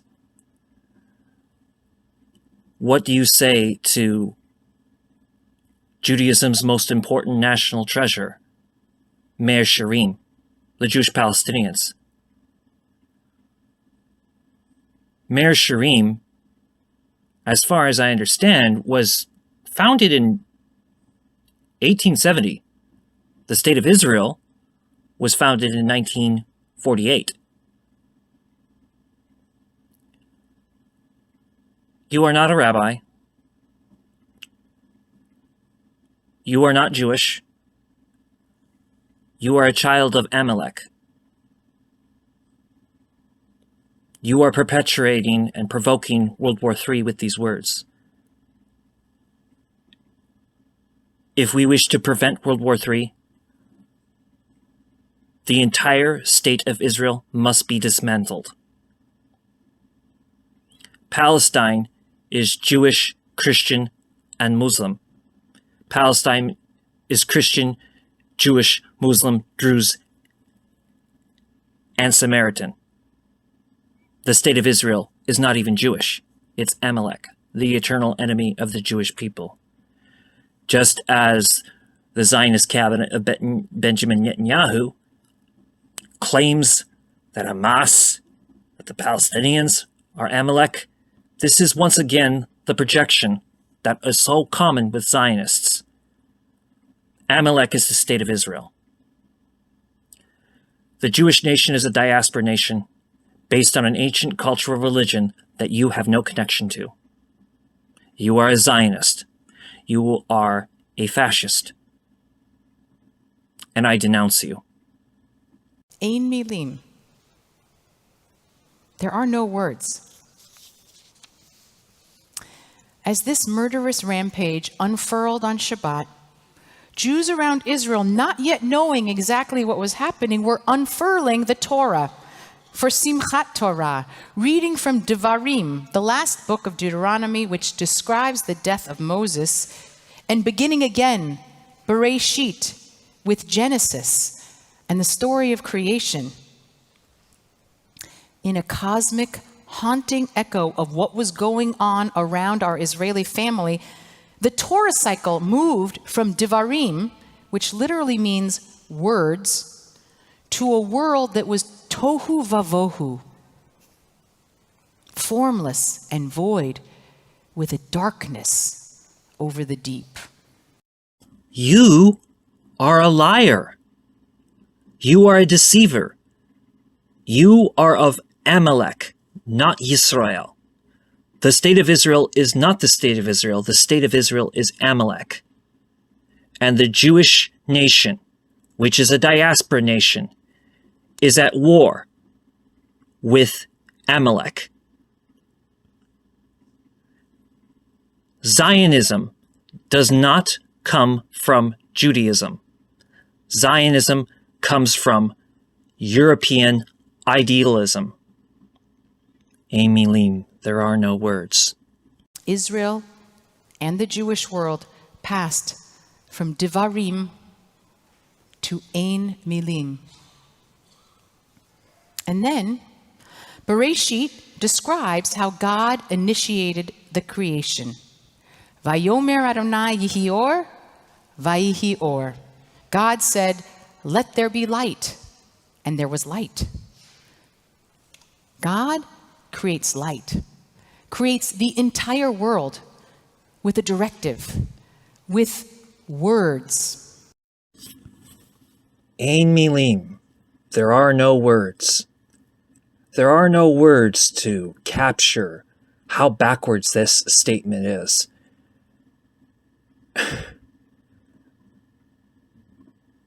They took hostages. They didn't behead children. They didn't murder people. They took hostages.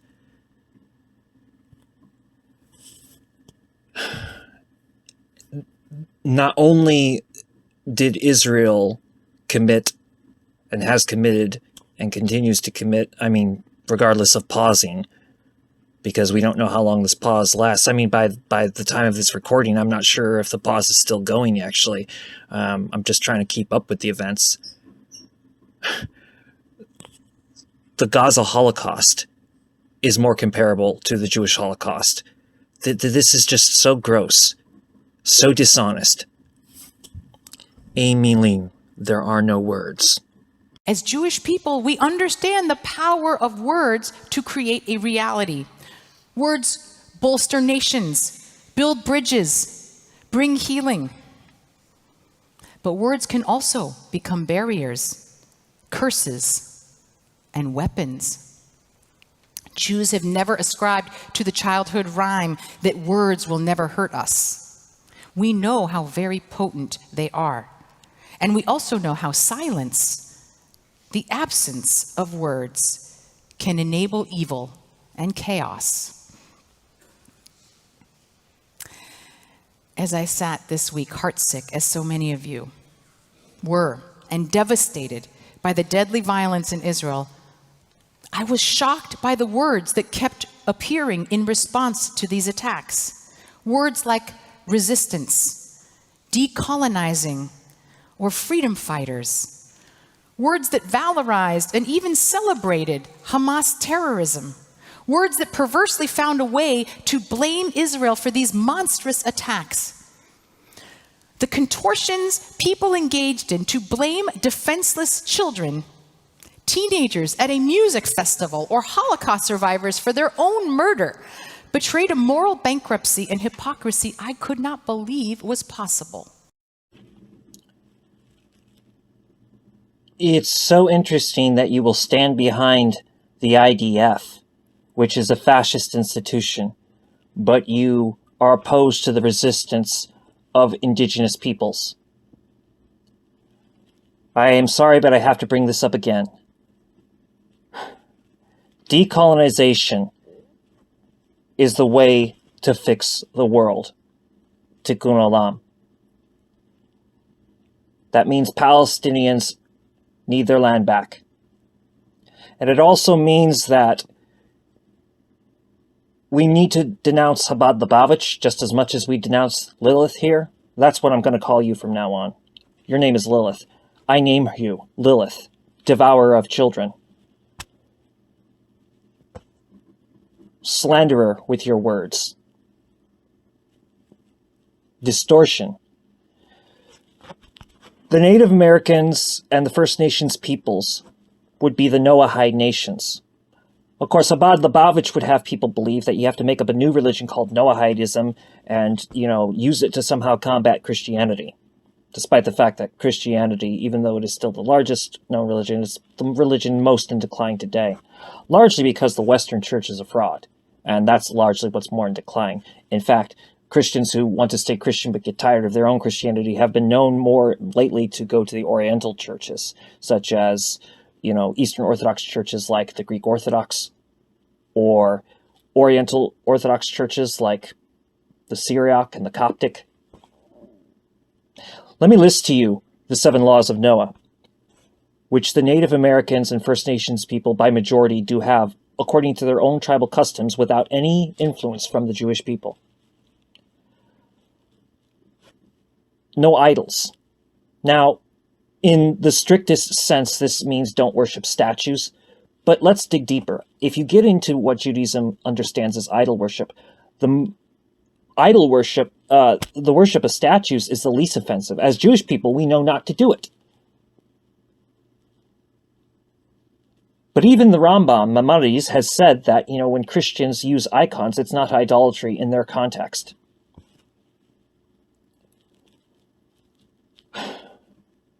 That's also why I would never accuse the Wiccans of idolatry, or the Hindus. No, see, the thing is that the first law is no idolatry. The state of Israel is an idol that Lilith worships here. Nation states are idols. The pursuit of fast cars, the pursuit of money, the pursuit of fame. Heck, I've been guilty of idolatry, chasing women. I've been a skirt chaser. I'm not a misogynist, despite what some communists are trying to smear me as. I've openly been a recovering womanizer, hoping to reach out to younger men that they may not make the same mistakes as me. But I'm getting off track. But that's idolatry. Yeah, basically the chasing of pussy is in fact idolatry. Absolutely. The pleasure is fleeting. The third law, no murder. The state of Israel was founded on murder, the Nakba. So too the United States of America, Canada, New Zealand, and Australia. Number 4, no sexual immorality. And if you want to be super, super, super heteronormative, I guess you can include homosexuality. But for those that would say that this is the position, particularly only of Orthodox Judaism, that's perfectly fine because, nuance is necessary here. What can we all agree is sexual immorality? Child molestation, rape, idolatry, infidelity, which is the male version of adultery, which I have definitely been guilty of. So I've broken this law several times. I am very fortunate to have a wife that did not do the same to me. So yeah, number 4, no sexual immorality, which includes having sex with animals. That's completely degenerate. Number 5, no thievery. The state of Israel is guilty of thievery. The United States of America, which Lilith proudly supports here, as you can see the flag on the bima, 2 flags. She's definitely guilty of thievery. Number 6, to not be inhumane to animals in the most lenient sense, and in the strictest sense, no blood in the animals. That means, like, if you have your steak, fine, but you can't have it medium rare. I've broken this one several times in the past. I'm not going to lie. Medium rare steak tastes pretty good. Although, well-done steak is good if it's cooked correctly, and it should be cooked correctly, because really we shouldn't do that. It is inhumane. The blood is the life. Drinking of blood is perverse, in all honesty. And number 7, to build courts of justice, to build judicial systems. So number 7, to build judicial systems, which the Native Americans and First Nations peoples had way before any white settlers came to civilize them, supposedly.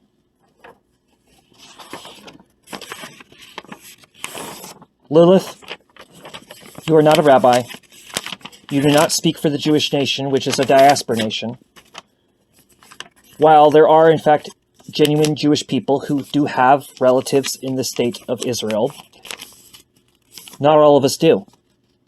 And in many cases, Jewish people in the diaspora who have family in the state of Israel work their ass off to raise money to get their family out of the most dangerous country in the world. And in other cases, there's disownment between families over this. Lilith, you are a deceiver. and get the words of my religion out of your mouth. Equally upsetting were the muted or ethically opaque statements from the people we look to for moral leadership. University presidents who could not bring themselves to state clearly the simple truths of these attacks. The perpetrators were terrorists. Their chosen victims were Jews. I belong to a group of interfaith leaders representing most of the major churches, synagogues, and mosques in New York.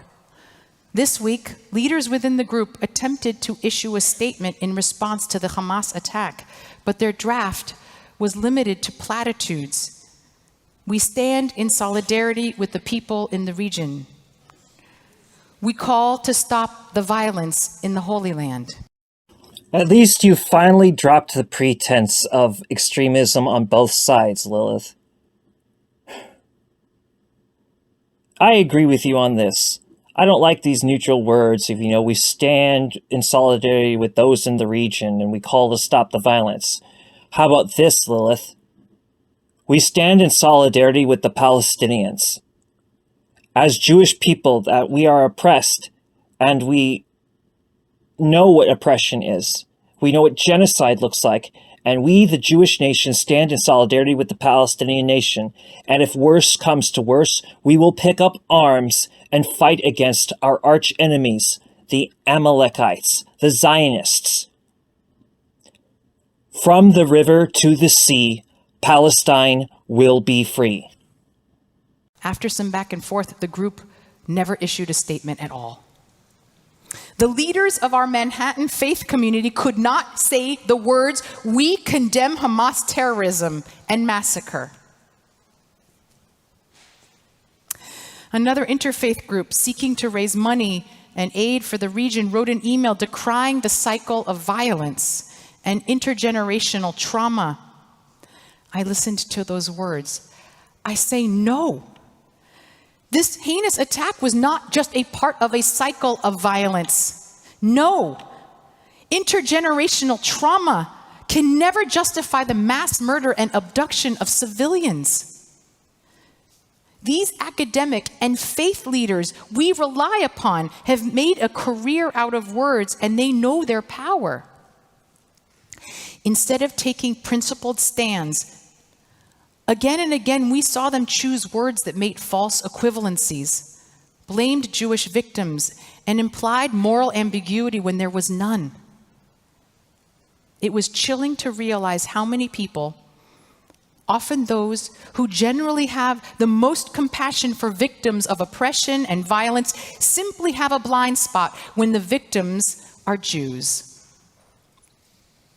Never before have I felt how important words are for creating realities, and how deafening silence can feel in the face of an atrocity. When I heard President Biden deliver his emotional, unequivocal condemnation of Hamas as a terrorist organization akin to ISIS, when he named the atrocities as unadulterated evil and clearly affirmed, "I stand with Israel, we stand with Israel," I started crying. Oh, you really bring out righteous rage in me that I have not experienced for a long time, Lilith. Oh, no, you know that you're lying. You're rich. You have lots of money. And isn't it tragic that most Jewish people in the United States are actually poor? And yet, the most believed lie about the Jewish people is the most incorrect one. The most accepted lie about the Jewish people is that we're all rich, when actually the most believed lie is the most incorrect one. Most of us are poor. Different levels of poverty, sure, and there is a small measure of us who have money, some of them more virtuous than others, but that fraction is often very disconnected, or in your case, deliberately deceiving. President Biden is not President Biden. He is Genocide Joe. You stand with Genocide Joe. You are an Americanist and a Zionist. You are not Jewish. And this gets into another thing. This is why It cannot be accepted. This is why converts to Reform Judaism, Conservative Judaism, and Reconstructionist Judaism should not be considered Jewish. Only through Orthodox Judaism can you convert to Judaism. Now, let me be clear here. This may not apply to the Jewish Antifa Bund in Germany. I am an advocate of the Vanguard Circle. In fact, it was me that came up with the alternative versions of the Vanguard Circle. While we could offer this to our comrades in Germany, they will handle matters on their own. But clearly, within both the United States of America and Canada, I'm going to do my best to double down on this. Because, see, I do believe, while I believe Orthodox Judaism is more correct, I do believe Reform Judaism, Conservative Judaism, and Reconstructionist Judaism is Judaism. I had friends. Isaiah, who was Reconstructionist. Hannah, who was Conservative. Uri, who was Reform. You know, we had worked out a real conversion concept of how to do this. I also, however, understand how difficult it can be for people to convert to Orthodox Judaism, even when they go through all the steps, because of how much they don't want converts, because they know people want Judaism, not Zionism. So there are other measures that can be taken that I could get into for Orthodox Judaism. But the point being is, this is why Neturei Karta doesn't recognize Reform Judaism. Look at what has happened. She does not speak for all Reform Jewry, but unfortunately, her and her kind have a type of hegemony over the Reform Jewish institutions. Aren't the Reform Jewish people supposed to be the most progressive sounding? You sound like a fascist.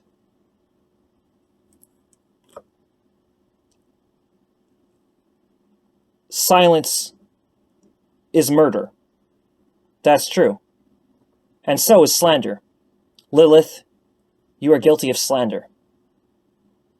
You stand with Amalek, that means you are an enemy of the Jewish people. Long live Neturei Karta, those that have the Mizura.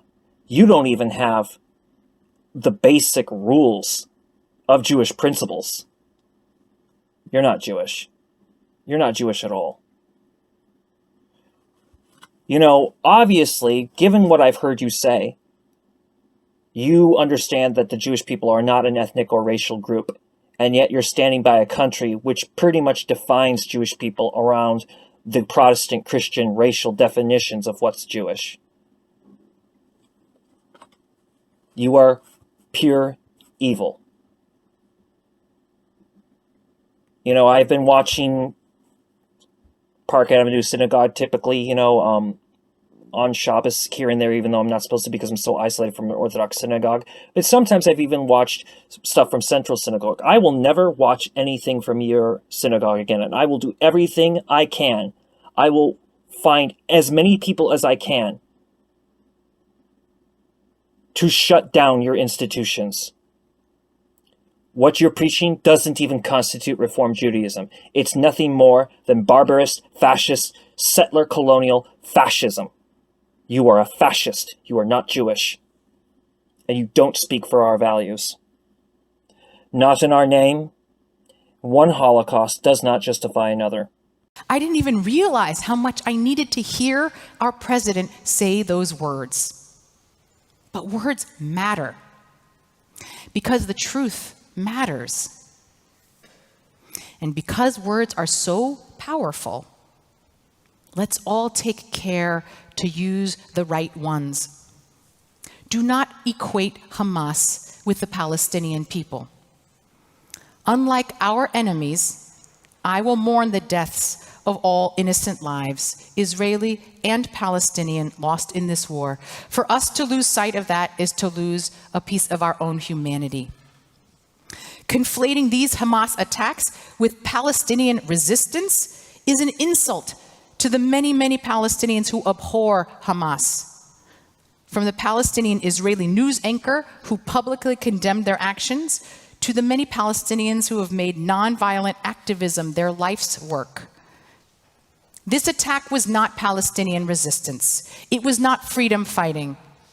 When it comes to these attacks, say the words terrorism, mass murder, crimes against humanity. When it comes to Zionism, say the correct words. Tell the truth. Yeah, tell the truth. When it comes to Zionism, call it for what it is. Fascism, settler colonialism, genocide, anti-Semitism of the Judeophobic kind, anti-Semitism of the anti-Semitism not just of the Judeophobia kind, but of the Islamophobic kind, and also complete, pure, unadulterated Christophobia in the correct context, because Christophobia only applies in certain contexts, but in this context, it applies more than ever. Which Christians are the most persecuted? The ones of the Orient, especially Palestine. How dare you? How dare you?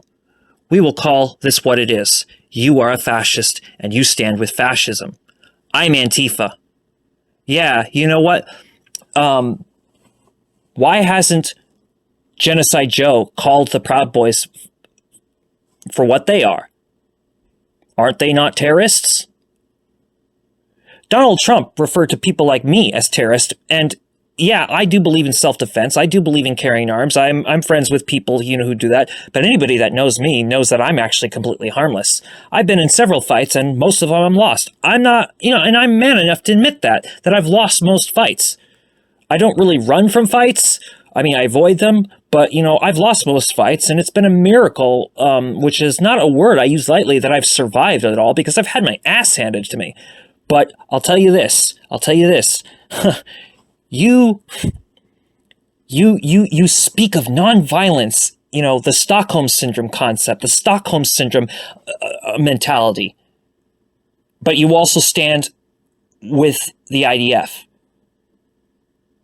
President Biden has not made it clear, by the way, Antifa is not terrorist. Now, mind you, Trump didn't make that an official legal thing. It's just words. Ein milim. There are no words. And words create and words destroy. Your words are toxic venom. Your words are words of slander and deception. Let's call this for what it is. Fascism. We stand against fascism, which means we stand against you, Lilith.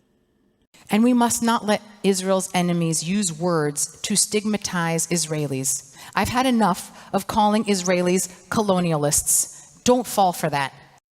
And I've had enough of the denial of what's a fact, like 1 + 1 = 2. Zionism is colonial. It's just so amusing that you even went there. You just discredited yourself permanently. You will be shut down. Your entire synagogue will be bankrupt. It will happen. It doesn't matter how much you hide behind the evangelical lobby of AIPAC. It does not matter. Everyone is against you because you are against everyone. Zionism is colonialism, just like Americanism. It is Hamas's explicit strategy to paint Israelis as rootless, settler colonialists. That's a lie. Jewish history and sovereignty on that land goes back millennia, and most modern Israelis are Jewish refugees from the Middle East, Europe, Africa, and around the world. How dare you? You are not a rabbi, you are a crusader. I haven't even bothered to try to remember what your name is, or pronounce it. You are Crusader Lilith. How dare you? How dare you? Okay, first of all, while I've had a lot of critiques of Hamas in the past, I had been enlightened by Dr. Weisfeld. Get this. I'll give a real criticism of Hamas. How dare they recognize the state of Israel, which they do. It's a concession they gave, but how dare they? I hope that they're going to reverse it. I mean, with the actions they've taken, they better reverse it. Let's see. Zionism is colonialism. The refugees. Okay, let's talk about those refugees. Those refugees had every right to live in Europe. In Europe. Why didn't the brand new United Nations do something about that?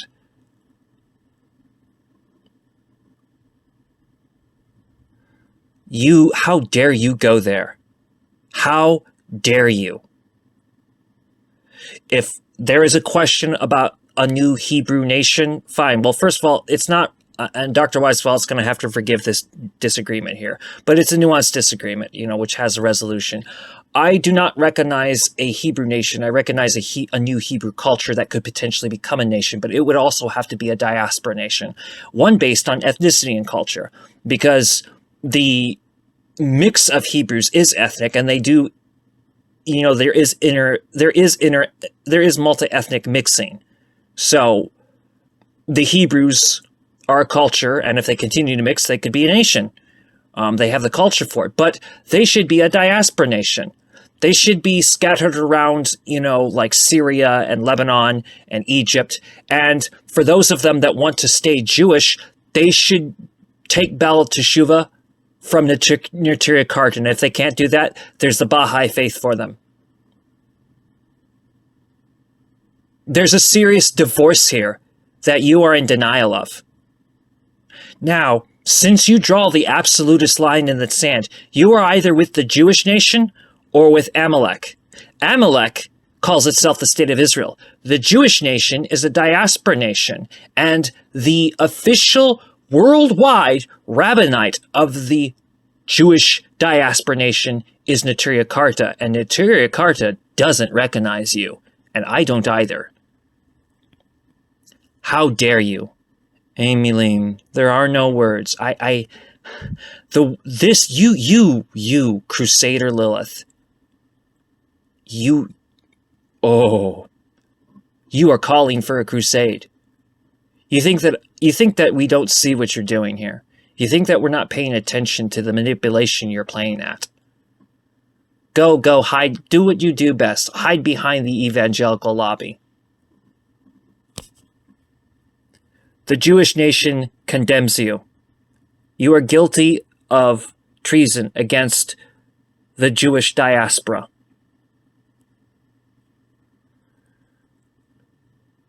May Hashem forgive you, because I do not. Who've returned to the only Jewish home we have. The Jews of Israel are nothing like the colonialists French in Algeria or the British in India, all of whom could leave and go home to France or England. Israeli Jews can't go back to any country. Israel is their country. And as Jews, Israel is our country, and we are not going anywhere. Amalek, not really Israel, is not our country.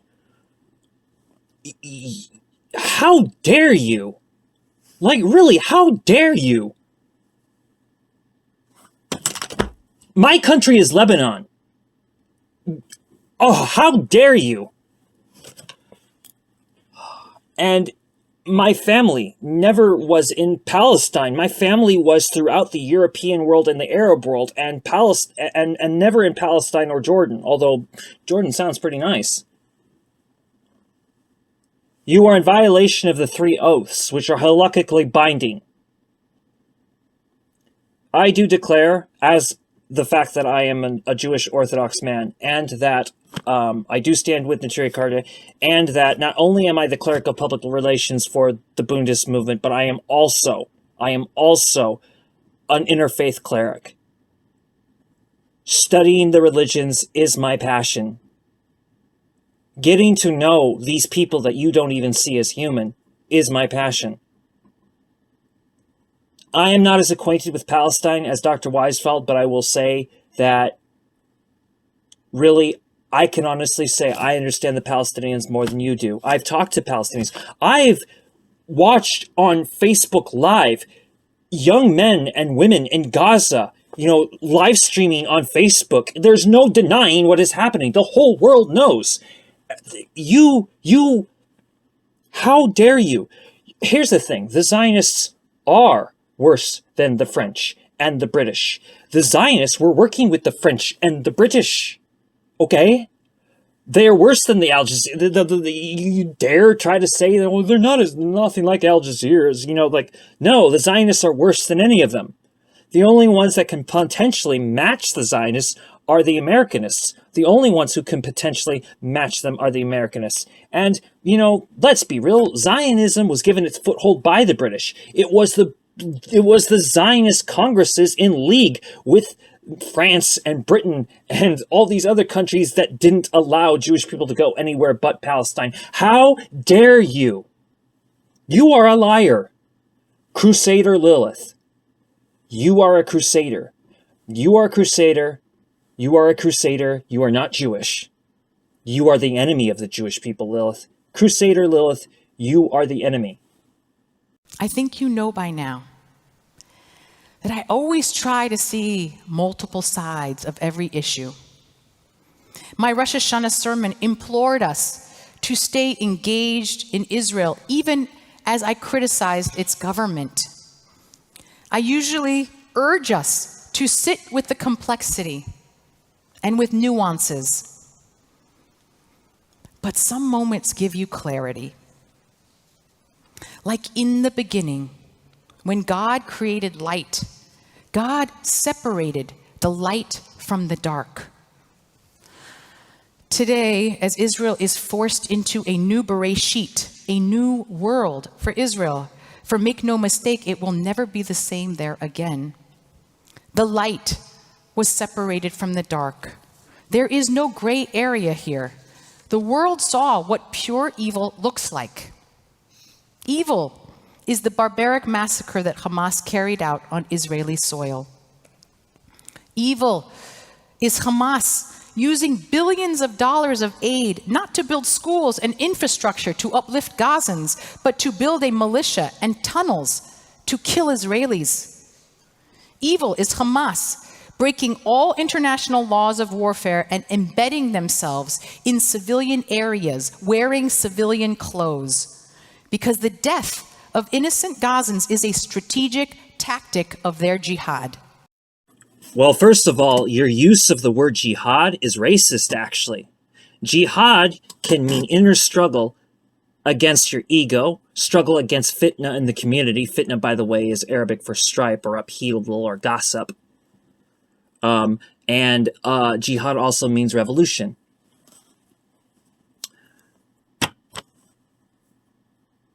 I think we should declare a merkma mitzvah against this crusader.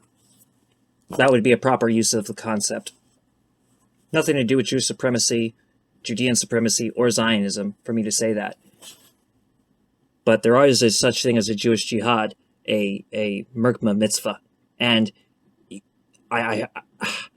I don't know if that's the same word that the Zionists use. I'd have to ask Dr. Weisfeld if merkba mitzvah is the way that they describe it, because it's the way I describe it. And I take back my criticism to Dr. Weisfeld that he has publicly said somebody criticized him, and I appreciate that he shielded me and didn't mention it was me. You're a liar. Hamas gives aid to its people. They do build schools and hospitals. That's one of their big mandates.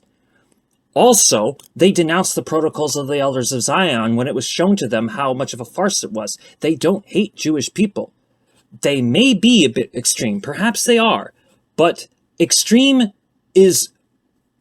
No one is extreme unless the conditions make them extreme. That's just the reality. That's just the reality. That's just the reality. You are a liar. You are a deceiver. You are a fraud.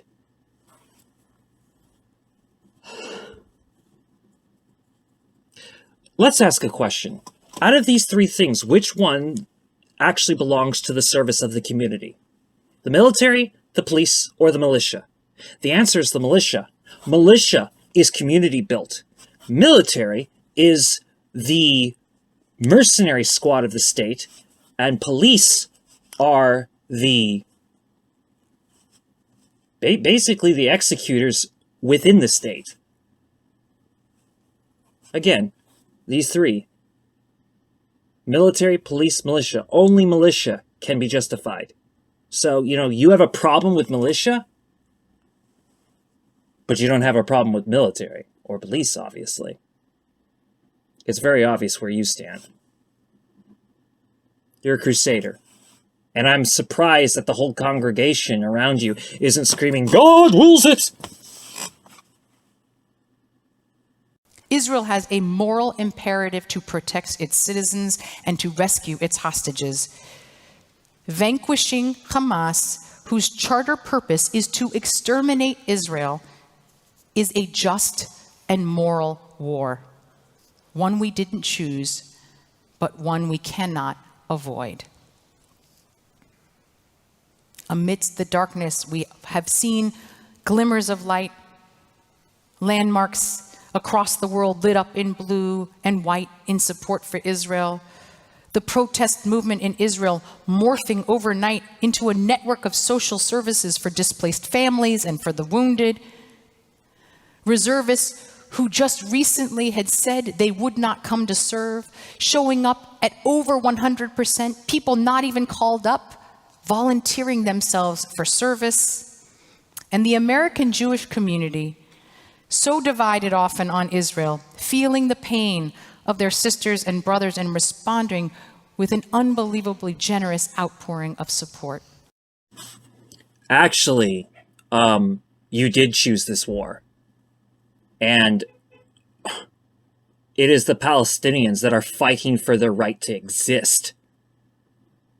Jewish people are not under the threat of Hamas. Hamas is a response to the failures of the Oslo Accords. Crusader Lilith, I'm going to make sure that everybody knows who you are and that everybody understands how the money funnels into your congregation. You are a fraud, you are a crusader, you are not Jewish, you are a Protestant Christian pretending to be Jewish. There's no proof needed.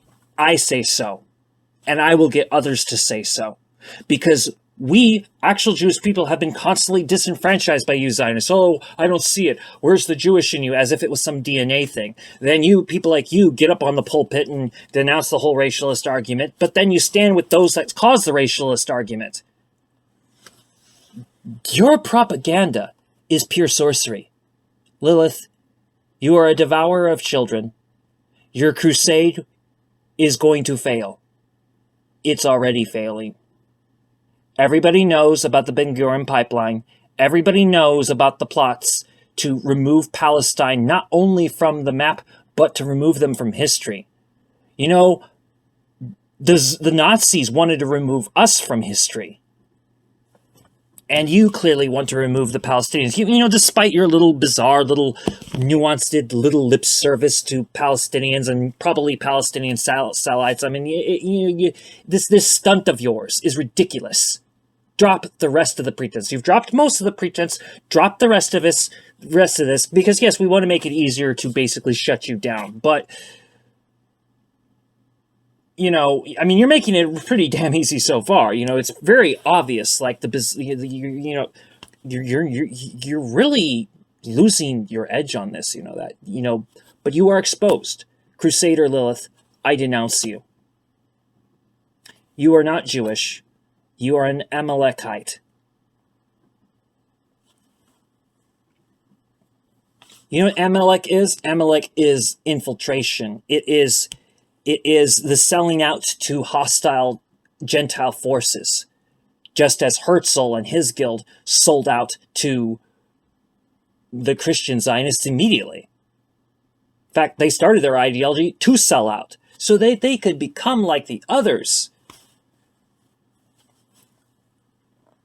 I've defended the Soviet Union many times, and I still do, but I don't absolve the Soviet Union for its persecution of religion, which did happen. And I would like to clarify even further that the assimilation which happened to Jewish people in the Soviet Union was nothing compared to what the Zionists did to us. In fact, to some level, even though our religion was gone, we did maintain aspects of the Jewish culture in the Soviet Union. We don't have any of that in the state of Israel. You are the enemy. Ein milim. There are no words, but in the absence of words, we will turn to each other. As we create anew, we turn to the prayers of our people that has given us a language when we cannot find our own. Tonight, there's only one way for us to end. I want to ask all the rabbis and cantors who are here, including our rabbinic interns and our friends, Rabbi Brett Kritchever, Rabbi Cantor Robbie Whitner, and our dear Cantor Liz Sachs, please join us on the bima. We will rise together as one united community, sing the words of Hatikva, the hope, words that have enabled our people to survive the unimaginable and to create anew. We are not going to play the fascist anthem of Hektifa. You're cut off from here. But you know what we are going to play? We're going to play this.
We're now gonna go to the continuation from yesterday's video, the Here and Now episode with Ahmed of Palestine and Dr. Abraham Weisfeld.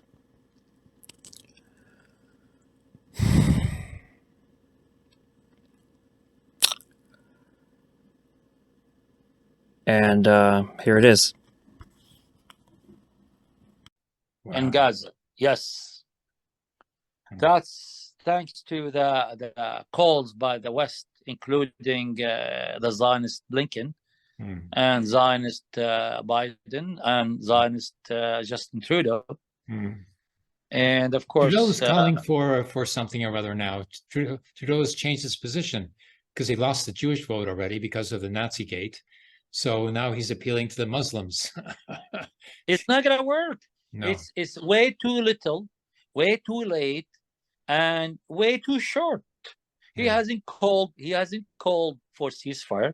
He's calling for pauses. Him and Madame Julie, his foreign minister, that empty-head person.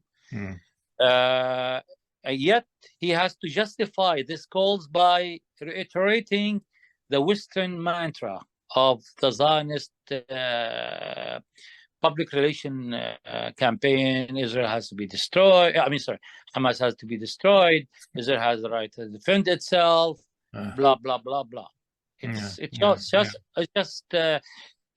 I can tell you, as an Arab Muslim living here in Canada, from talking to many people in different groups, and the Liberal will get zero vote from the Muslim and Arab community. Very interesting. So this is going to be a minority government after the next election, because the NDP is going to step up. So there'll be three NDP, parties dividing the vote. I have to add. I have to say that the NDP had a good stand versus what's going on. They called for ceasefire. They condemned Israel's slaughter of civilians. And I guess most of the votes of the Muslim and Arabs will go to the NDP. Yeah. Justin Trudeau and the Liberal Party are most likely finished in Canada. As far as Genocide Joe, President Biden, as far as him and the Democrats go, I don't know. I'm not sure. He's likely to completely lose support from a lot of his original constituents. That doesn't justify voting back in Trump, but Trump could actually get back in office. There are those that say that that's impossible, or that, they'll never allow it, but I don't know if that's accurate. The United States is on a suicidal rush, and for what it's worth to President Donald Trump, he is the only American president in history to actually represent the United States of America. And, that's just all there is to it. I'm not in favor of Trump at all. I hated Trump, except that I kind of appreciated Trump because he caused so much civil unrest, which was very good. And at the same time, he just was mask off, which was very healthy. Like when we pulled out of Syria and he said, okay, we got to go back into Syria because we really need the oil. He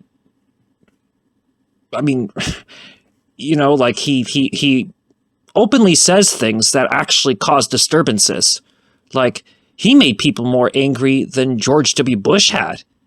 Like, more than Ronald Reagan had. Like, he caused the kind of uproar and anger that, Richard Nixon had caused. So, it would be useful in a way for Trump, but the only thing that makes it useful is that Trump will try to put us all in concentration camps, and that will cause outrage, and we'll fight back. Because nonviolence and pacifism has gone the way of the dodo bird finally. And, more people are realizing that being non-aggressive doesn't make you a violent person, and defending yourself or even overthrowing a tyrannical government doesn't make you evil or even terrorist. It just means that you don't like settler colonialism. So, yeah. Not necessarily going to the other fascist group, which called the conservatives. Yeah, that's right. What do we know of the losses on the part of the Zionist military occupation? About a week ago, I heard that it was about 130 tanks, or was it armored vehicles, that were destroyed, even though they had 950 tanks that were entering into the Gaza. Have you heard anything more? Yes. As of yesterday, I heard Abu Ubaidah, the military spokesperson of Hamas, that the total Israeli vehicles, mixed vehicles, tanks, bulldozers, APCs, jeeps, etc., it's over 200, either totally destroyed or partially destroyed. There's many Israeli special forces, infantry forces being cornered and trapped, and the positions they were in, they've been booby-trapped and blown up. Yet the Zionists, they have been giving us one death every 2 days. Like the total death, I think it stands at 53 Israeli military, which is the number is go beyond that. Maybe I would say, being conservative here, maybe four folds, maybe 200 plus, Yeah. plus maybe hundreds others injured, many in serious conditions. It's a very close quarter, fighting. And like from the footage I've seen that Hamas or Al-Qassam released, like they're killing the Zionists like in droves. So it's not definitely it's not 53 dead Israeli soldiers. It's way more than that. But they cannot release the numbers for fear of reaction within the Zionist society or community, because they're very sensitive of the death toll. If they tell them the real death toll, it'll be uproar within the Zionist entity. Yes. Will start calling for the withdrawal of their boys and girls, or boys actually, from the war front. I don't know if this is common knowledge or not, but one of the ways that the IDF propagates itself as so progressive is that they actually will take pictures of young teenage Israeli girls and post them all over social media. And a lot of times these teenage girls have not actually officially become part of the IDF yet. Their parents send them to be groomed to become this. So I do appreciate, and they're not Israelis, they're new Hebrews. I do appreciate any new Hebrews within the Zionist state who are anti-Zionist. I'm just very sad that you're such a minority. In comparison to the Jewish people within Canada and the United States, you're such a minority. But I do give any support I can to new Hebrews who oppose Zionism. And if you truly oppose Zionism, you expect that the state of Israel should cease to exist. Any demand for a two-state solution is genocide upon the Palestinians. Whether you're for the one Palestinian state or whether you're for the multiple, or whether you're for the federation, such as myself and Dr. Weisfeld and several other Bundists, or whether you are for the one Palestinian state, we should unite against those that seek the two-state solution and those that seek the one Israel state solution. The simple truth is, if we are truly anti-Zionists, we seek the end of the state of Israel's existence. There is no excuse for the state of Israel existing at all. If there is a question around Hebrew nationality, okay. But I would say it's still a question, although Dr. Weisfeld, does point out more than once that one of the unfortunate things about the new Hebrews is that a great deal of them come from the stock of refugees that had no place to go, and they were expected to go to Palestine. So that is something that makes this a slight different issue. But no territorial rights should belong to the Hebrews. They have no territorial rights to that land. All territorial rights and all claims of sovereignty in any capacity on that land exclusively belong to the Palestinians. Yeah. Yes, they seem to be panicking as well because they've called up 300,000 reservist soldiers. Yes, they did. But you know what? The word going around within the Zionist entity that only 20% of those reservists replied. The 80% they don't want to go to war. So they're actually That's a good number. They get maybe 60, 70,000. That's it. Who is really fighting now in Gaza is the actual career army. It's the core army. Is not the reservists. Yeah. Whereas the other reservists, they give them other jobs to terrorize the Palestinians at the West Bank, killing workers, killing olive grove pickers, etc. Defending the settlers, yeah. Yeah, or defending the settlers, or go with the settlers when the settlers goes into the Palestinian towns or villages to commit pogroms. Yeah. Against the Palestinians. That's what they do. And if anybody stand up to the Zionists, they shoot them. Facts. Absolutely correct. Facts. Completely correct. Yeah.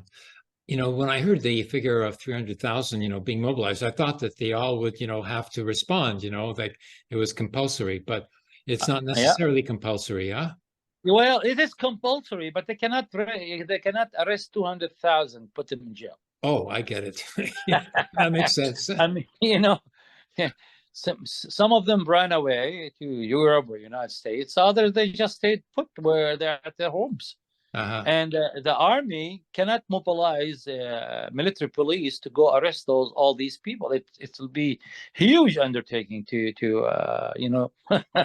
Yeah. So maybe 60 or 70,000 accepted the call and went to their units, but the rest did not. Well, I was concerned when I heard the number 300,000, because I thought that that's such a number of soldiers would be so much of an exaggeration to go and, like fight in Gaza, like it just wouldn't make any military sense, So I thought that actually, the military logic involved, with mobilizing so many soldiers would be to go and move in on the West Bank and to move in on the northern sector, into Jenin, Nablus, and where the militants are, and to carry out a sweep there and do another, mowing of the lawn there, and give it the Gaza treatment. Well, they are doing it. They did it yesterday in Balata refugee camp. Yesterday. Oh, yeah? Yeah, they were 4 freedom fighters in a house in the refugee camp of Balata near Nablus, and a drone fired the hellfire onto the house, killing 4 of them.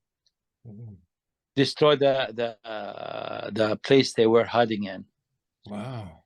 Yeah. So and they killed another person, another young man in Tubas, just northeast of Nablus. And it just, the murder goes on and on and on and on. They just insisting to bring more, mayhem and terror to the Palestinians. Yeah, I know Balata camp very well. I was there in 2003. And I was just watching a video that I'd made from Balata camp of another military incursion in 2011. Last evening, I was watching my video. I have a lot of videos on my YouTube channel of Abraham Weisfeld, documentary evidence of what this Zionist military has been doing all along. And this, of course, is Sector A, which they're supposed to be, like banned from, like what are they doing in Sector A? That's a mirage. That's make-believe.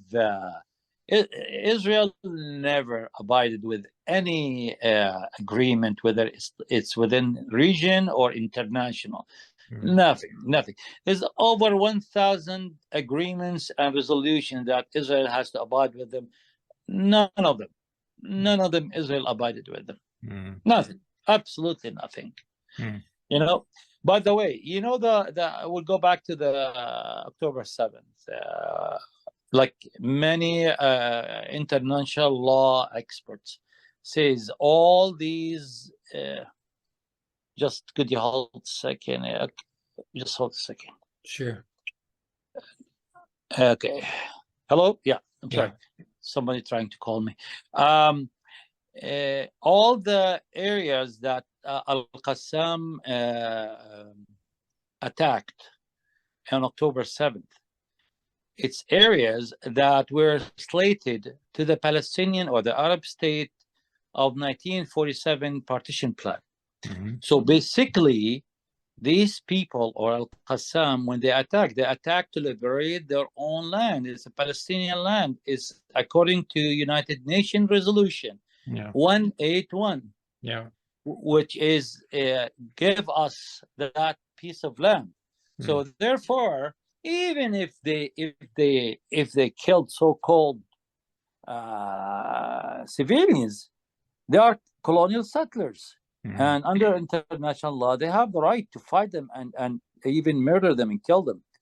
Again, I'm not, condoning or condemning. I'm just stating the obvious.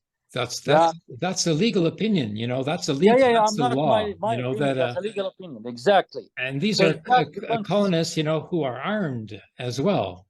Absolutely, they're all armed. Yes, of course. So that debunks the Zionist story. Beside the numbers, it's a hollow, like a Swiss cheese. Their argument about that.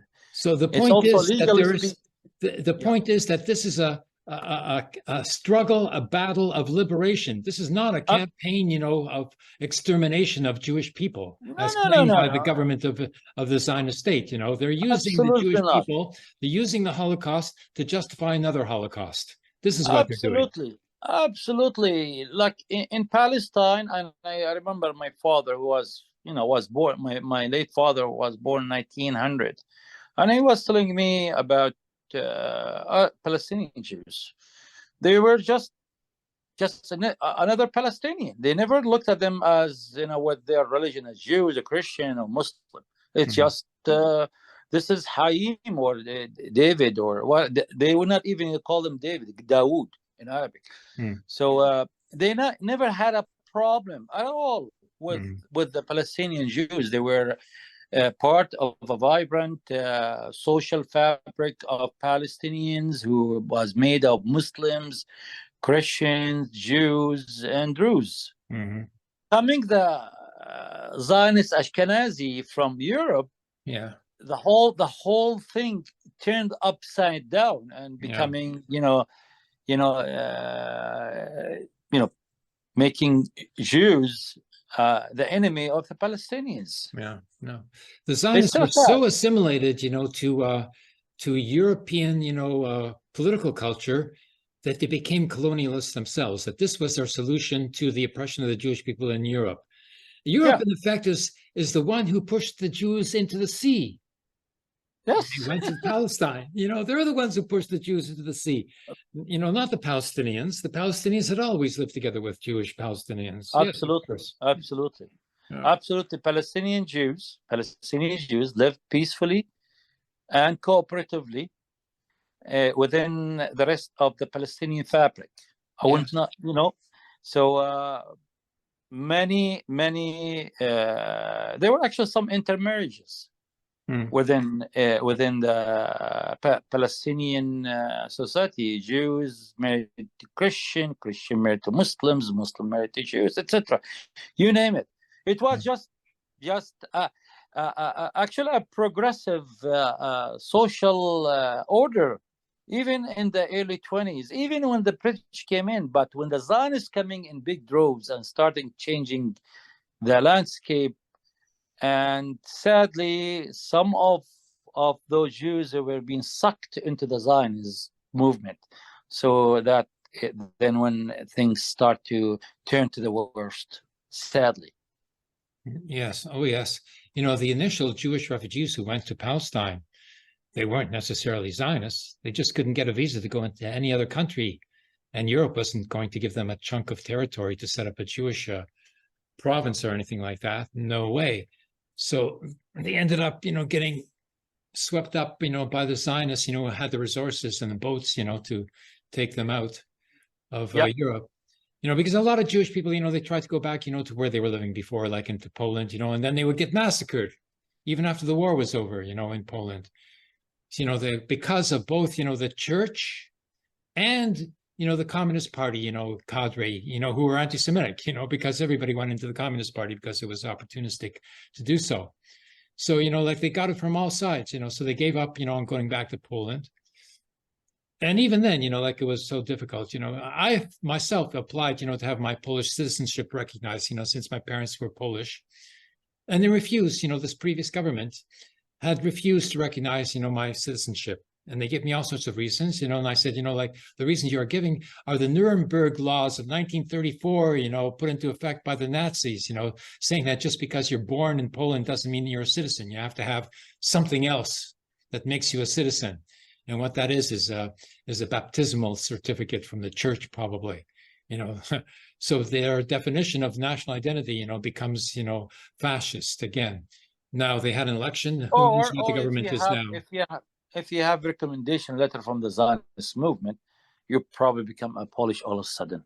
Oh yeah, that's another route. Yeah, for sure. Yeah, it's another route. Yeah, absolutely. Yeah, but I did mention that we were a Jewish Bundist family, so maybe that was, maybe they didn't want to see any more Bundes. They tried to get rid of the Bundes. The whole Jewish working class, in Europe was destroyed. You see, the Polish government, actually after the collapse of the Berlin Wall, they're actually more right wing and anti-Jewish than the ones before. And if they can prevent a Jew to come back becoming a Polish citizen, they will stop him. They can't stop a Zionist, but they could stop A.B. Weisfeld. Yeah, because A.B. Weisfeld is not a Zionist.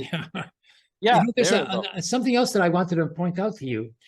Like the media, the Western, basically, like the media is, like half, like a Zionist Jewish, bourgeoisie, and half, Christian, Christian Zionist, But the Christian Zionists, they present this as a struggle between, their good side, the Christian side, and the bad Muslim side. Okay. Yeah, of course. Yeah. What about, the Palestinian Christians? They just bombed the oldest Christian church, like in Palestine. Yeah. So they don't really care about Christians, it would seem. No. It's not Christians, that they're trying to save, or promote or uphold, the values of. Their Christian values means nothing.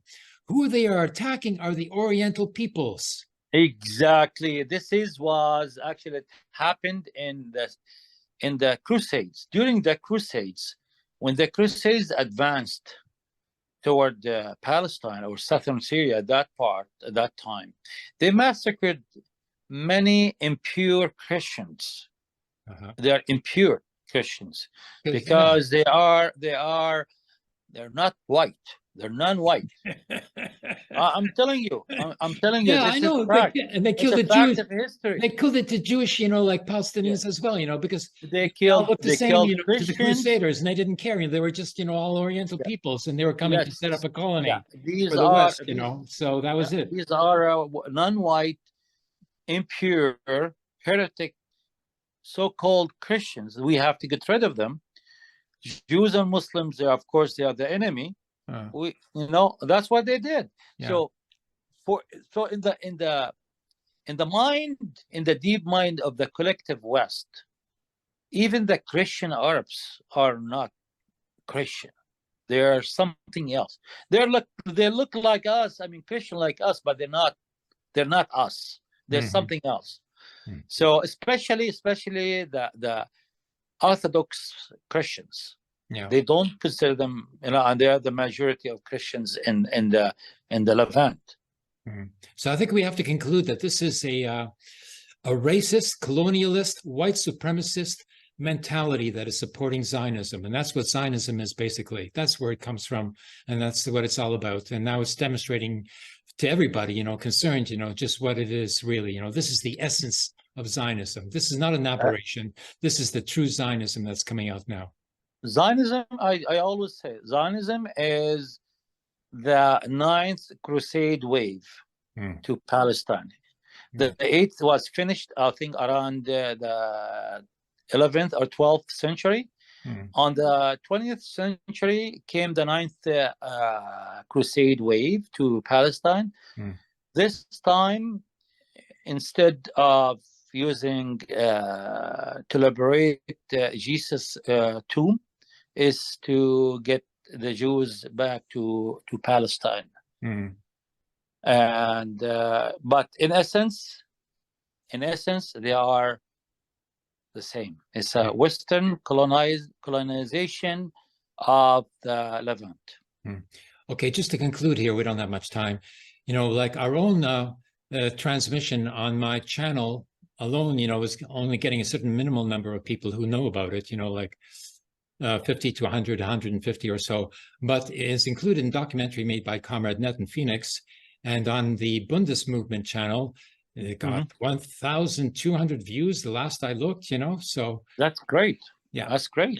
Yeah, this is, great that people are being able to hear, what they Wonderful. hear without censorship. Very good. Wonderful. Okay, speak to you soon. The recognition is very well appreciated, Comrade Weisfeld. Among Ashkenazi Jewry, Polish Jewry has been just as oppressed as Sephardim. Further elaboration, Ashkenazi Jewry, both before and during the Holocaust, had it the worst among the Ashkenazim. The primary victims of the Holocaust were Jewish Ashkenazim. While some Jewish Sephardim were murdered in the Holocaust, some of my family included, the real genocide against the Sephardim took place after the founding of the State of Israel, which my family has also been hit by. Polish Jewry and Sephardi Jewry share much of the same scars. From the British to the Nazis to the Zionists, we have seen a ninth crusade, which continues today.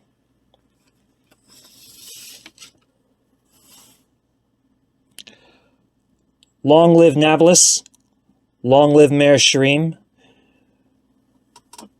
and I should crystallize everything here. Dr. Weisfeld has said we are at war with the Zionists. I agree. However, the Jewish war on Zionism did not start on October 7th, 2023. The Jewish war on Zionism started on December 6, 2017, in response to Donald Trump's declaration of war upon the Jewish diaspora, which he declared on us by declaring Jerusalem the eternal capital of Israel. Palestine is Jewish, Christian, Muslim, Druze, and Samaritan. The Zionists are the Amalekites. So Amalek is the state of Israel. The state of Israel is Amalek. It's not the state of Israel. It's the state of Amalek. The communist parties worldwide stood with Zionism after World War II.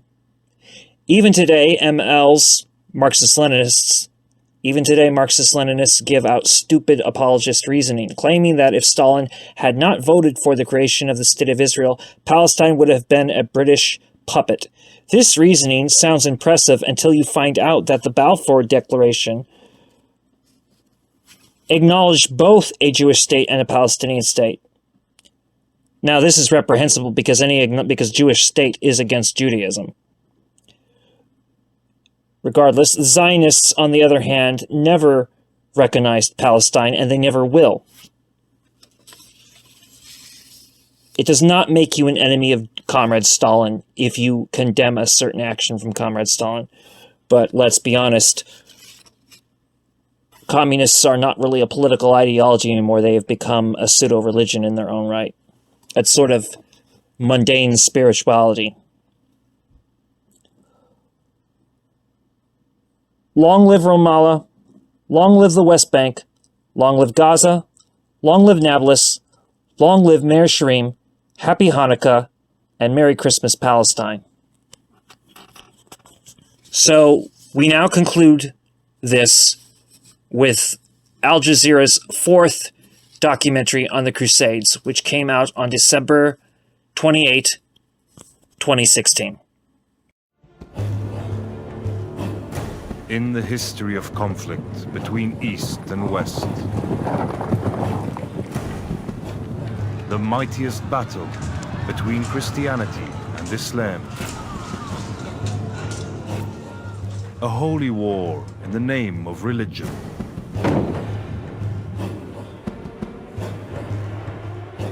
For the first time, the story of the Crusades from an Arab perspective.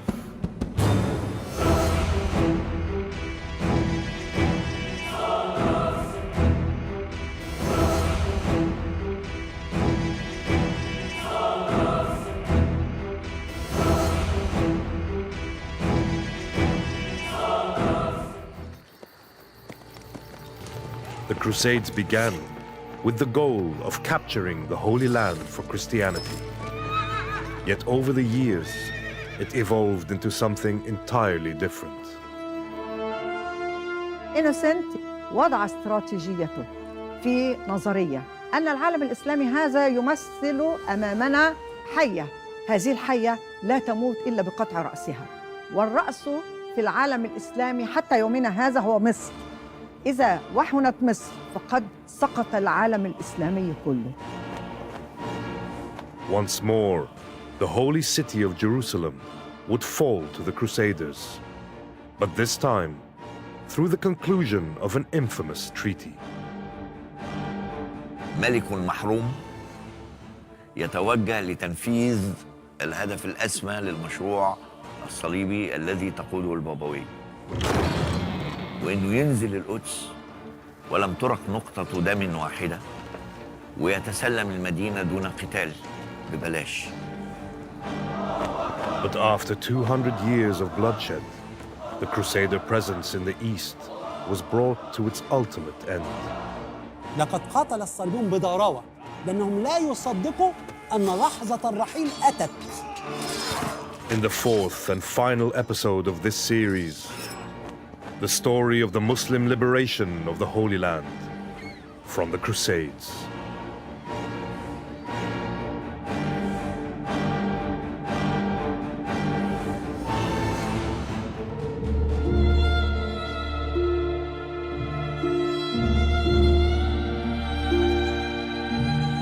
The year 1193.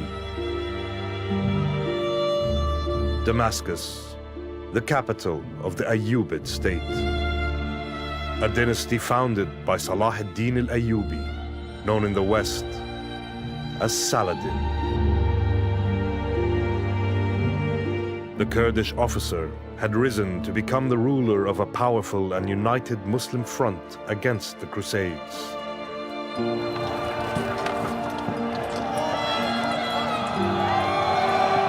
Six years earlier, he had crushed the Christian forces at the Battle of Hattin and opened the way to the liberation of Jerusalem.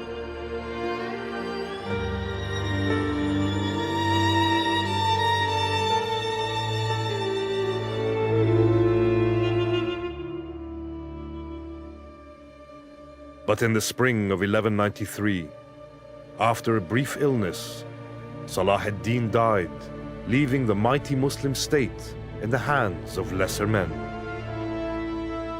خلفاء صلاح الدين كانوا بيتقاسموا حكم مصر والشام والعراق، والحقيقة كانوا فشلاً وإخفاقاً يعني على غير شاكلة مؤسس أسرتهم.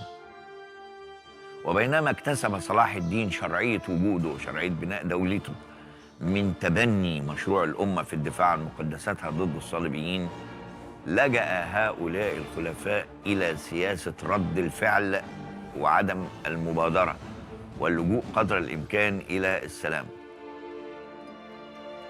The First Crusade, a century earlier, had succeeded in establishing 4 Christian enclaves in the Levant, and above all, in the capture of Jerusalem.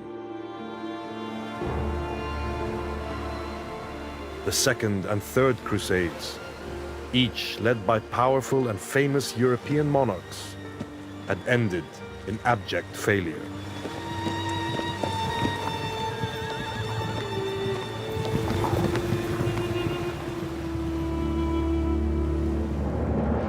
By the end of the 12th century, after 100 years of Muslim fightback, the territory under Crusader control was reduced to a tiny coastal strip in the Levant.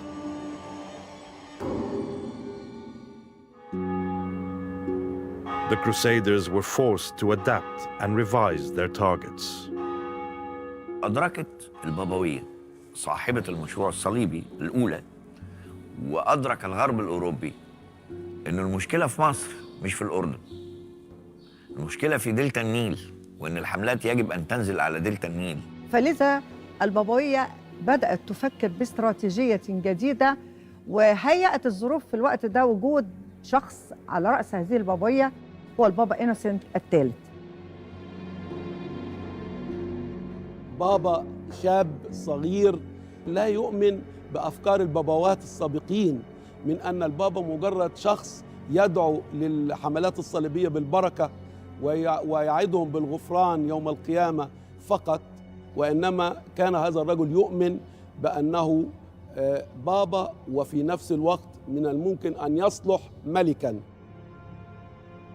إنوسنت الثالث وجه الدعوة لقيادة حملة لتعويض فشل الحملة الصليبية الثالثة، إنما هذه الحملة فشلت في الحصول على وسائل نقل. The main army hired the Venetians in 1202 to ship them to the east. They couldn't afford to pay the Venetians the fee that they'd agreed. والدوج البندقية اللي حاكمها يعني انتهز الفرصة وراح مساومهم. طب ايه رأيكم ما ننزل القسطنطينية بدال ما ننزل في الشرق وجع قلب وفلسطين ومصر وهذه الحملة كانت وجهتها مصر. فجنحت طبعا، مش الريح التي جنحتها، المطامع الدنيوية جنحت بهذه الحملة نحو القسطنطينية.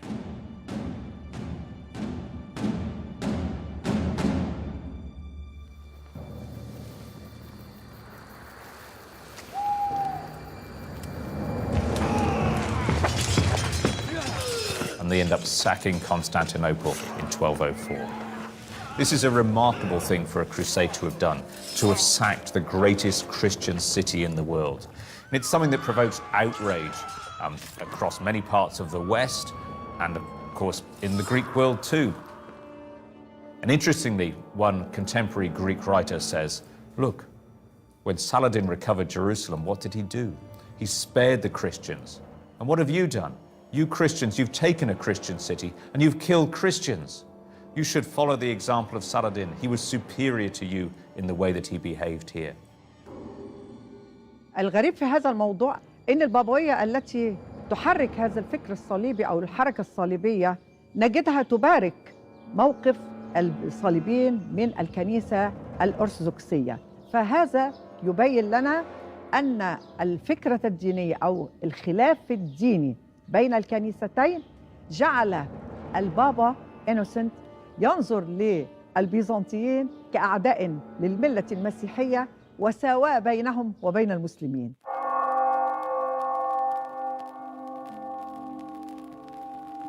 Innocent III was a pope obsessed with crusading.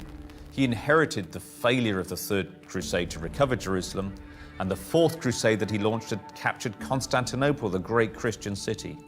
He tried to inspire yet another expedition, what we know as the Fifth Crusade, and this was designed to go through Egypt and use the fertility of the Nile and the wealth of Cairo to have the resources to then recover Jerusalem. In 1218, the Crusaders finally found their way to the Nile Delta. The armies of the Fifth Crusade landed in Egypt and captured the port of Damietta. For 3 years, the Crusaders made no move to advance southwards towards Cairo. But when they finally did, their move would prove disastrous. هذه الحملة تعتبر من الحملات الفاشلة في التاريخ بسبب فيضان النيل وعدم دراية الصليبيين بكل ما يصيب مصر أثناء الفيضان وصعوبة أن تتحرك الخيول على هذه الأرض المبتلة. كل ذلك أدى إلى فشل الحملة وعودتها دون أن تحقق شيء. لكن حلم الصليبيين يعني في امتلاك مصر ظل سرابا يراودهم ويجذبهم نحو مصر بين الحين والآخر. فلذلك عاود البابا وعودت البابوية الدعوة لأباطرة الغرب لأنها لم تجد شخصيات تتحرك، فلم يكن أمامهم في الفترة دي غير الإمبراطور فريدريك الثاني. حاول البابا بضغط شديد جدا حتى يقوم بحملة صليبية، ولما امتنع فريدريك لمدة 2 رمى به بالحرم الكنسي، وظل البابا يحضه على ذلك حتى نشبت الحرب بين جيش البابا وفريدريك الثاني لعدم قيامه بهذه الحرب الصليبية. فلم يكن يرغب في أن يكون هو الذي سيخرج على رأس حملة لضرب المسلمين، إنما جاءت له الظروف لتسهل له الأمر. الظروف جاءته من الشرق، حيث البيت الأيوبي، حيث أبناء السلطان العادل الأيوبي الثلاث الذين كانوا يتصدرون الموقف الآن. The three Ayyubid brothers were engaged in deep infighting. And one of them, Al-Kamil, ruler of Egypt, took an infamous decision. He decided to seek an alliance with the Holy Roman Emperor, Frederick II. فاتفق مع الكامل على أن يأتي إلى الشرق ويساعده، وفي المقابل يقدم له الكامل بيت المقدس. وهذه نقطة خطيرة للغاية، عكست أننا أمام فجوة أجيال أيوبية. فالمدينة المقدسة التي عادت بدماء الشهداء وبكفاح مضن من جانب المؤسس العظيم صلاح الدين الأيوبي، الآن يعرضها الكامل في سوق النخاسة. يعني ملك محروم يتوجه لتنفيذ الهدف الأسمى للمشروع الصليبي الذي تقوده البابوية.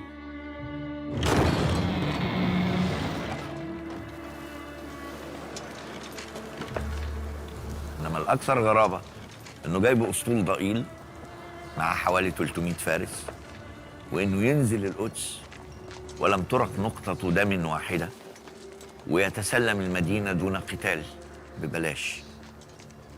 الأغرب من هذا إنه منع أذان الفجر في المسجد الأقصى إكراما للإمبراطور أو للإمبرور زي ما بتسميه المصادر العربية، عشان ما يزعجش الراجل وهو نايم.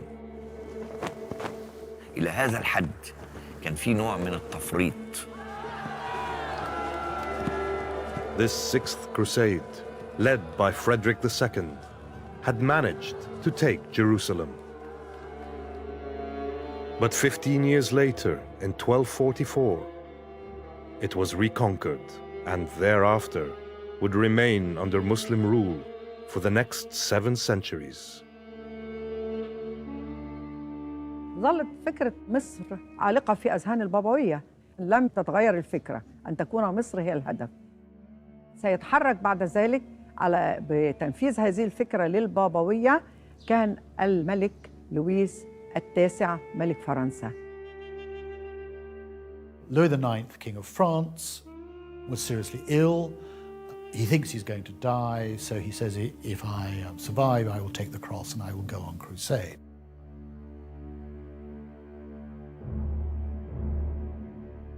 وكان لويس التاسع ملك فرنسا الذي هيأ نفسه ب50,000 مقاتل لحرب صليبية يريد يسترجع بها القدس، ورأى أن القدس تابعة أصبحت للسلاطين الأيوبيين في مصر. فكرة الوصول إلى مصر تحققت بنفس الفكرة القديمة، وهي أن تتجه ناحية دمياط.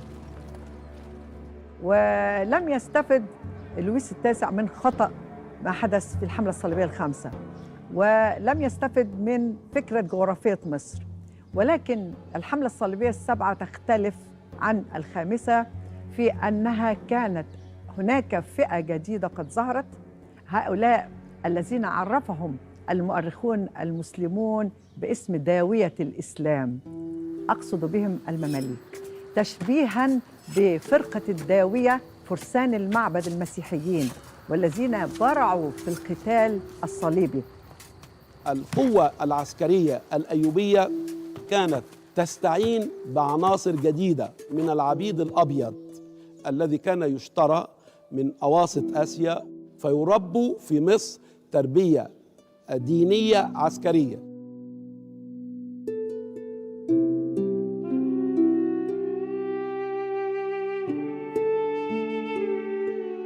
Retracing the path of the Fifth Crusade, Louis IX led the armies of the Seventh Crusade south from Damietta towards Cairo. But a trap had been laid by the mighty slave army in a spot called Al-Mansura, meaning the victorious. تركوا الصليبيين يدخلون المدينة في هدوء، واعتقد الصليبيين أنه لا قوة عسكرية الآن تواجههم، فدخلوا المدينة ثم انقض عليهم المماليك فقتلوهم في شوارع وأزقة المنصورة. وأخذ قائد الحملة وهو الملك لويس التاسع أسيرا مكبلا بالسلاسل إلى دار ابن لقمان في المنصورة.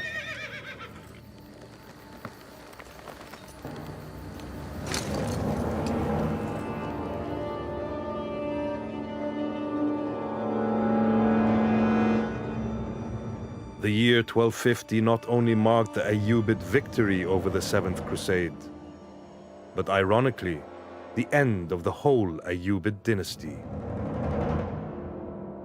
Bolstered by their strength and number, the Mamluks, the slave warriors, rose up to overthrow Salah ad-Din's successors and take control of their master's state. صادف هذه القوة الجديدة الوليدة خطر أخطر من الصليبيين. هذا الخطر هو خطر المغول الذين نجحوا في اجتياح العالم، وأصبح العالم الإسلامي نصيبه هو الآخر أن هاجمها رأس هذه القوة آنذاك وهو هولاكو الذي جاء إلى بغداد في 1258 وقضى على الخلافة العباسية والخليفة المستعصم، وسقطت بغداد وسقطت خلافة المسلمين.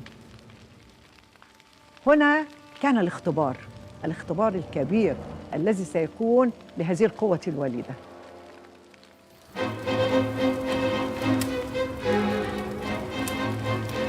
After destroying Baghdad, Hulagu advanced westwards. 2 years later, and with the help of the Crusaders in the Levant, he captured Aleppo and Damascus. The only Muslim power remaining in the region was the Mamluks in Egypt.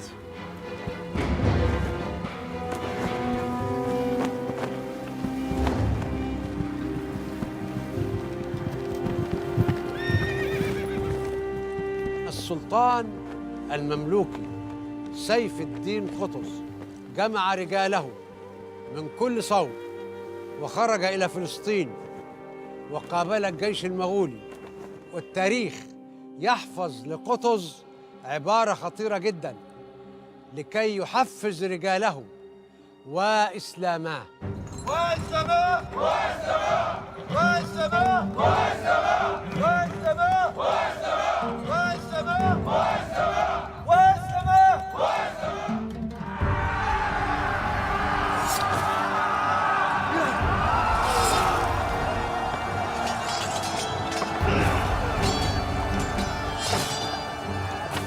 وتم هزيمة المغول في معركة عين جالوت سنة 1260، وتمكنوا من تحطيم أسطورة الجيش الذي لا يقهر في العصور الوسطى.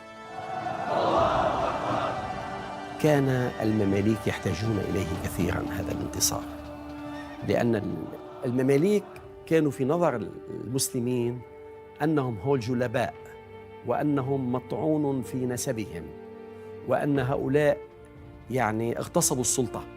إذن انتصار عين جالوت شكل دعامة أساسية لشرعية الدولة المملوكية.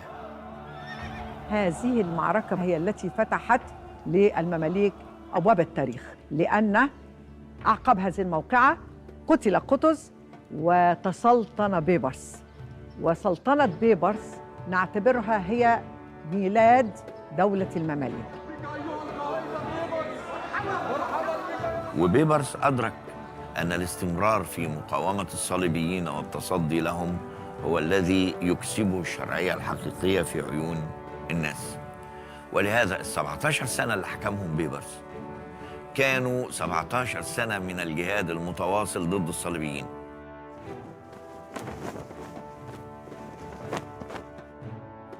الاستراتيجية العسكرية الإسلامية كانت تقوم على الحروب تجاه المدن وأسوار المدن.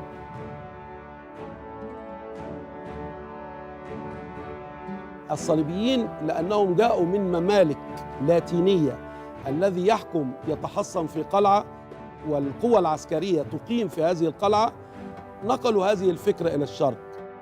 فبدأ الظاهر بيبرس يعد العدة في القضاء على كل القلاع العسكرية الموجودة على الطريق ما بين القاهرة وبين بلاد الشام. كل هذه المناطق ابتدى يسقطها، ثم بدأ يصعد إلى الشمال حيث أنطاكيا. The Principality of Antioch, the second Crusader entity in the east.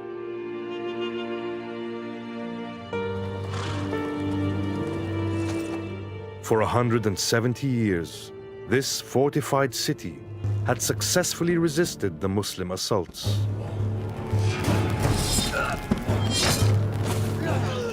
But now, in 1268, the armies of Sultan Baybars annexed the city.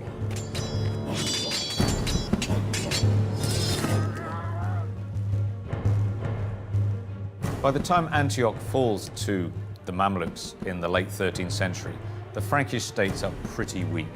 Antioch itself is not the great principality, the great power that it had been during the 12th century. That really does spell the end for the Crusaders. The Crusaders were left with just a few tiny footholds, including Acre.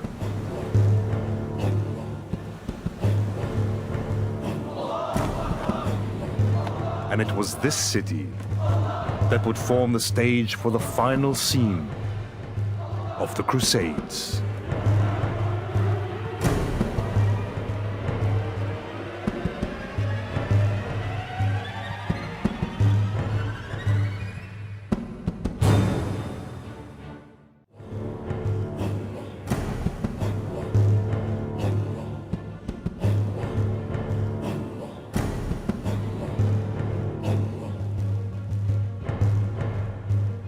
The year 1268.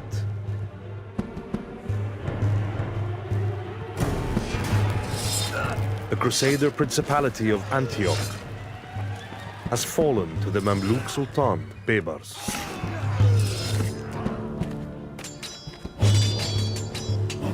The Crusaders now found themselves in a critical situation, facing a Muslim power fully mobilized against them.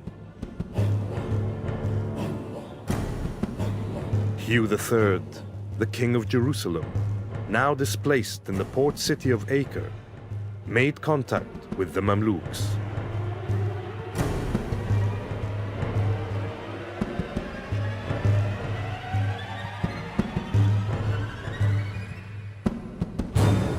الممالك الصليبية الباقية بدأت تخطب ود الظاهر بيبرس بحثاً عن حلول، لأن الرجل قد عقد العزم وانتهى إلى قرار بأنه يقضي على كل الممالك الصليبية الموجودة. فبدأ حاكم عكا يبعث إليه طالباً للمفاوضات وطالباً للصلح.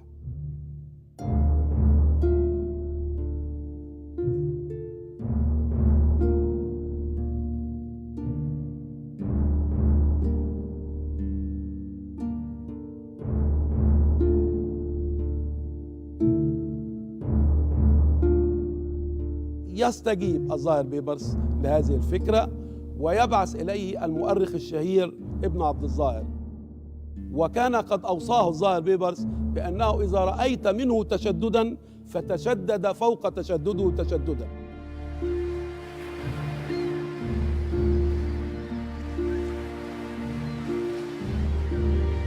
أراد الملك إن هو يثبت لابن عبد الظاهر وللمسلمين قوة الصليبيين، رغم أنها كانت قوة واهية ولم تكن قوة حقيقية. وقال له الملك ملك عكا: ألا ترى ما وراءك؟ فنظر ابن عبد الظاهر وراءه فوجد جيوش من الفرنجة تقف على أهبة استعداد للحرب، فقال له: لقد رأيت ما ورائي، ألا تعلم أن هذه الجيوش لا تمثل عشر ما هو موجود في سجون المماليك في مصر من الفرنجة.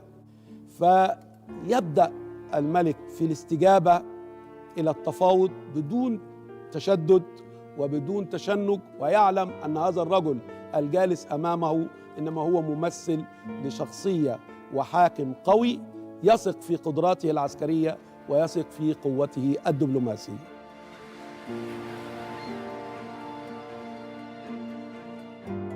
During his 17-year rule, Baybars had captured all the Crusaders' inland fortresses.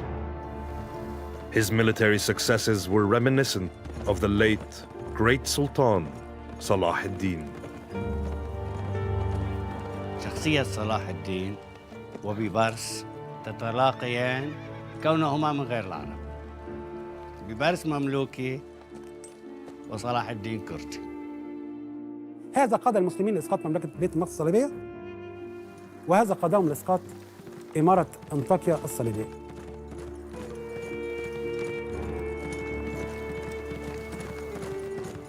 السلطان زار بيبرس لم يمتد به العمر وخلفه رجل عظيم آخر من سلاطين المماليك، هو السلطان المنصور قلاوون اللي احنا في رحاب المسجد بتاعه دلوقتي. جاء قلاوون ليستكمل المسيرة، لنرى أن طرابلس هي الهدف الآن للمنصور قلاوون. واستنفر القوى الإسلامية الموجودة في بلاد الشام، واستطاع بالفعل أن يسقط المدينة وأن يقضي مثل ما فعل سلفه تماما على كل مقاومة في داخلها. يعني إذا قلنا إن بيبرس نجح إن هو يضرب 50% من الوجود الصليبي، فإن قلاوون نجح في أن يضرب 40% مما تبقى من الوجود الصليبي. نلاحظ حاجة واحدة: ماذا فعلت أوروبا في خضم كل هذه الضربات؟ لم تقدم جنديا واحدا. لأنه في الوقت اللي احنا بنتكلم فيه ده أواخر القرن ال13 ابتدت الدول السيادية تبان في أوروبا، وابتدت المشكلات الخاصة بهذه الدول تستغرقهم. وفي نفس الوقت بدأت هناك حركة البعد قليلا فقليلا عن سيطرة الكنيسة على الدولة في أوروبا. فمن هنا ده اللي طمن المماليك على أن ليس هناك من قوات أوروبية سوف تأتي، وده أيضا اللي أضعف الصليبيين وبدأوا هم يهجرون الأرض نفسهم، لأن علموا أن أوروبا أصبحت مشغولة بحالها ولن تقدم مساعدات للصليبيين الموجودين في بلاد الشام. أيقن المنصور قلاوون أنه لا يمكن قبول أي تواجد صليبي في المشرق الإسلامي، ولذلك بدأ يعد العدة ويحشد الحشود ويخطط للقضاء على آخر معاقل الصليبيين وهو عكا. Qalawun assembled the army and set out from his capital, Cairo. But as soon as he reached the outskirts of the city, he fell ill. المنصور قلاوون يستدعي مماليكه ويستدعي ابنه الأشرف خليل، ويجعل مماليكه يقسمون على كتاب الله أن يطيعوا مولاهم وسلطانهم خليل الذي تلقب بالأشرف، وفي نفس الوقت يأتي بابنه خليل ويجعله يقسم على كتاب الله بأنه لا يترك أثراً لموضع قدم للصليبيين في المشرق الإسلامي، فأقسم الأشرف خليل على ذلك. تجمعت القوى الشامية والمصرية حول أسوار عكا، وفي نفس الوقت كان الأسطول المصري يهاجم شواطئ عكا ويحرس هذه الشواطئ من أن تأتي إليها إمدادات من أوروبا.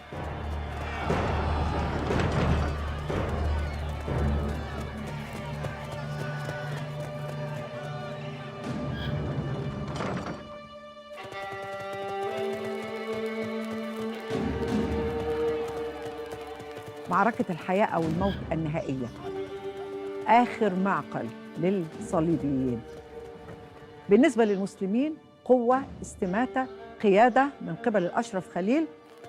الجميع يتمنى اليوم الذي ينتهي فيه آخر جندي صليبي من أراضي الإسلام.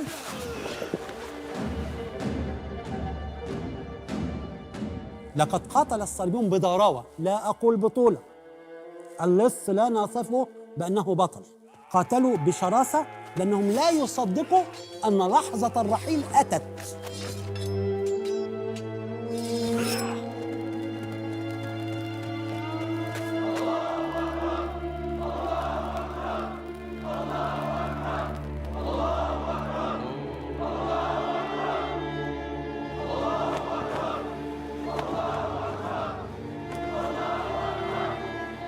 With the fall of Acre, this unique chapter of history came to an end.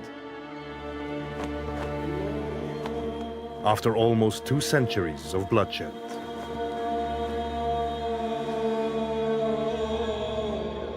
But a word had been coined that would enter both history and popular discourse: crusade.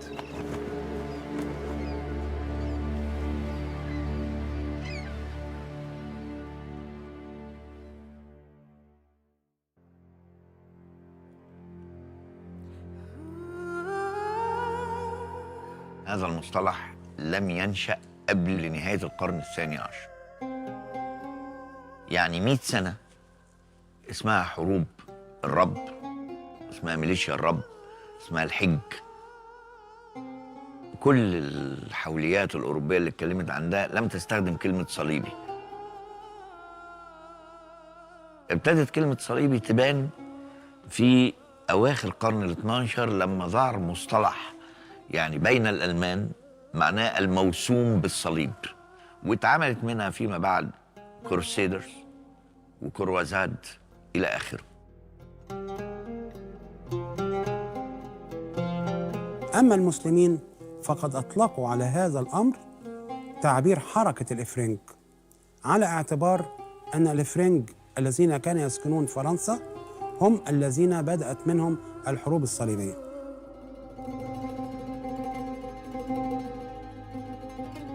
كل المؤرخين المسلمين بلا استثناء لم يستخدموا اللفظ صليبي، لأنه هم أدركوا أن هذه ليست حرباً مسيحية، وأن هذه ليست حرباً دينية، على الرغم من استخدام راية الصليب ليها فسموها الإفرنج. ولأنه في عدد كبير من المسيحيين الشرقيين عايشين في المنطقة، فهم أدركوا أن دول ضحايا لهذه الحرب زيهم زي بقية المسلمين.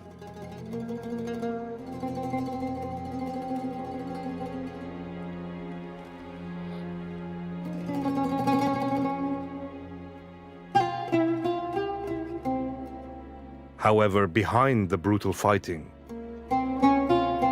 was a unique opportunity as Western Europeans came to know their opponents, away from the sites of sieges and battles.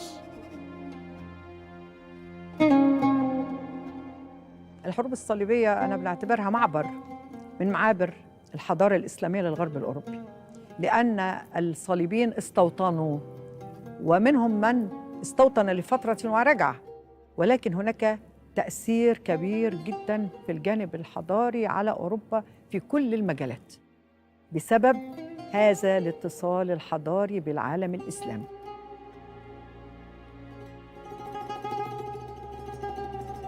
Les croisés ont appris beaucoup de la civilisation arabe. Ils ont récupéré un certain nombre de textes grecs traduits en arabe avec leurs commentaires. On sait désormais qu'il y avait une école de traduction de textes de l'arabe en latin qui existait en Terre Sainte.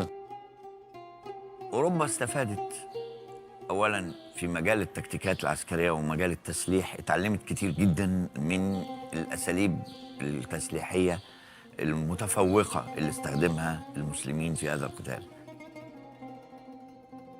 الزراعة التي تعلموها في الشرق نقلوها إلى الغرب.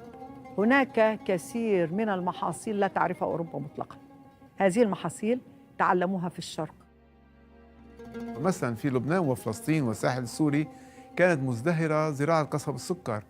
الفرنج لما دخلوا إلى الشرق لم يعرفون السكر، كانوا يحلون بالعسل، فنقلوا زراعة السكر إلى سواحل المتوسط. يعني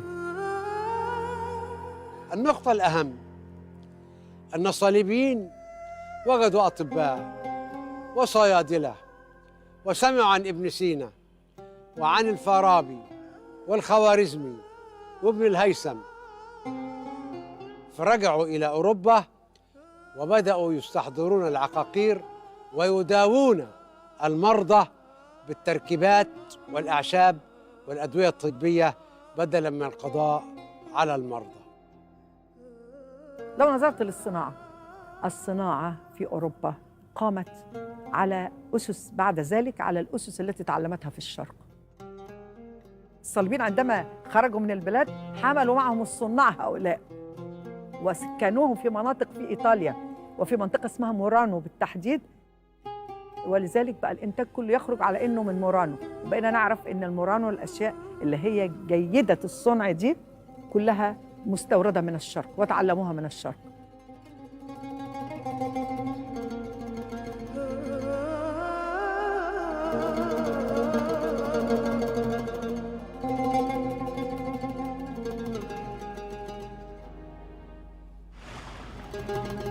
What they left in the Middle East is debatable. They obviously left a number of large castles and structures, which in their turn influenced local architecture.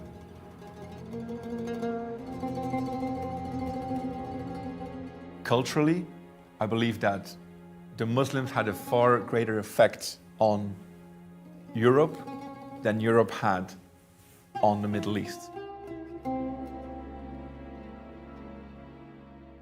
الأهم من هذا وذاك إن هم أدركوا أن الدعاية التي اخترعوها ضد المسلمين لن تنفعهم في التعرف على هذا العدو، فبدأوا ما يسمى الاستشراق. بدأوا في ترجمة القرآن الكريم عشان يعرفوا ده بيقول إيه للناس دول، وبدأوا في ترجمة أمهات الكتب ونقل العلوم عنهم ونقل فلسفة أرسطو عن طريق ابن رشد مثلا اللي هو الشارح الأعظم لهذه الفلسفة إلى آخره. هي كانت بداية لنهضة أوروبا، إنما كانت أيضا بداية لطريق طويل من التدهور والاضمحلال بالنسبة للحضارة العربية الإسلامية. الحروب الصليبية استمرت في دورها الفعال 200 سنة. العملية دي استنفذت المسرح الذي وقع عليه العدوان اللي هو احنا. استنفذته اقتصاديا، استنفذته فكريا، استنفذته عسكريا. لما خرجوا الصليبيين لم يكف المفكرون والسياسيون والعساكر الأوروبيون في وضع خطط لتوجيه حملة صليبية في الأرض العربية.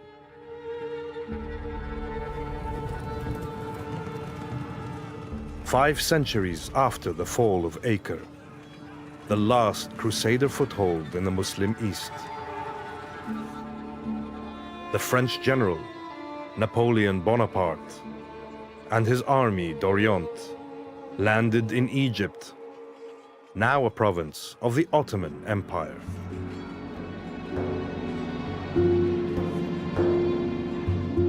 After capturing Cairo, he moved his army to the Levant.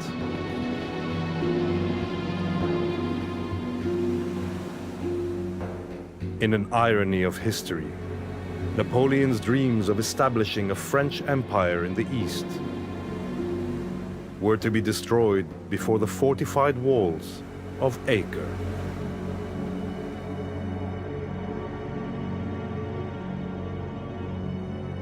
But despite the failure of the Napoleonic campaign, it would turn out to be the opening scene of a second wave of European occupation. نظر كثيرا بعين الرضا إلى الحملة الفرنسية أيام نابليون على أنها امتداد للحروب الصليبية. الاحتلال الفرنسي للجزائر لقي تشجيعا وانبهارا من الجمعية الوطنية الفرنسية باعتباره مشروع صليبي.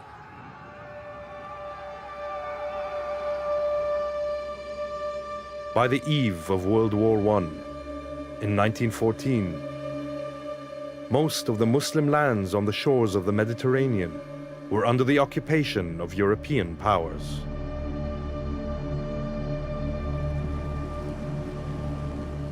In December 1917, during the British war effort against the Ottoman Empire, General Edmund Allenby entered Jerusalem after the city surrendered to his forces.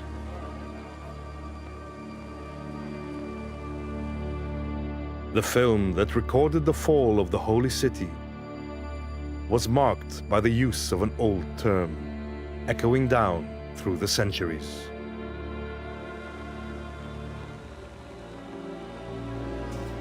"30 years after this scene, and under the auspices of Western powers, a new entity was declared in the region, the State of Israel." المشروع الصهيوني اللي تبناه غرب أوروبا هو في حقيقة الأمر امتداد للفكرة الصليبية وقايم على المبدئين بتوعها، الشعب المختار والأرض الموعودة. The Crusades ended more than 7 centuries ago, but the impact of this chapter of history lives on, very much alive in the modern world.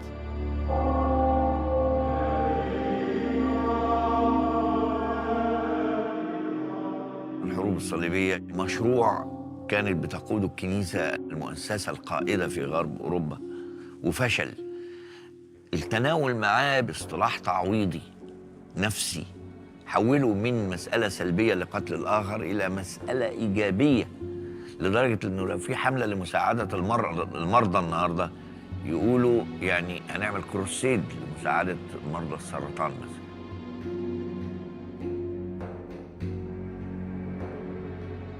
حصل نوع من تغيير المفهوم الذي تحمله الحروب الصليبية من حرب ضد الآخر إلى إنها حملة ضد الأشرار.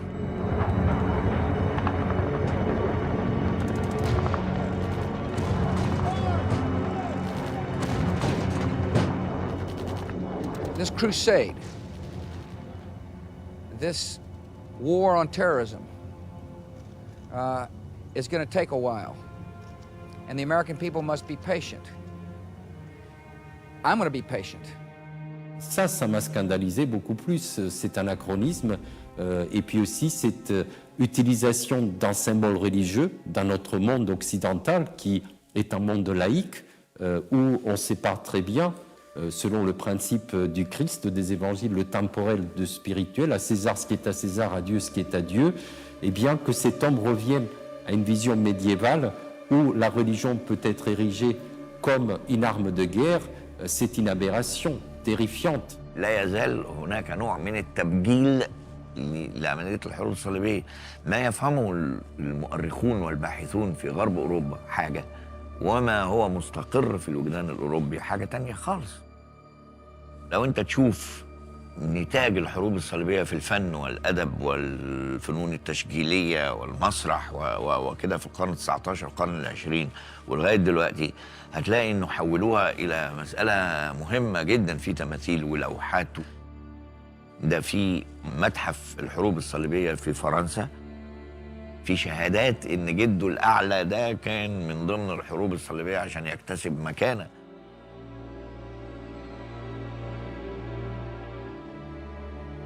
هذا الكلام الدعائي الذي تعكسه الأفلام السينمائية وأقلام الصحف في وسائل الإعلام المرئية والمسموعة والمكتوبة، وكذلك حتى وصل الأمر إلى بعض الألعاب الإلكترونية واللي هي موضوعها الحروب الصليبية.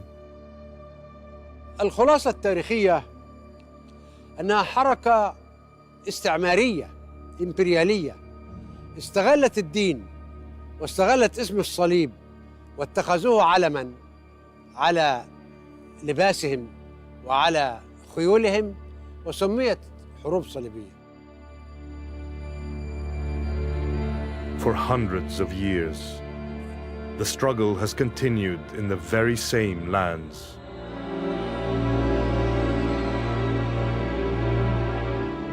with Jerusalem at its heart. As though this land, regardless of its holiness, seems destined to live in eternal conflict between its inhabitants and invaders,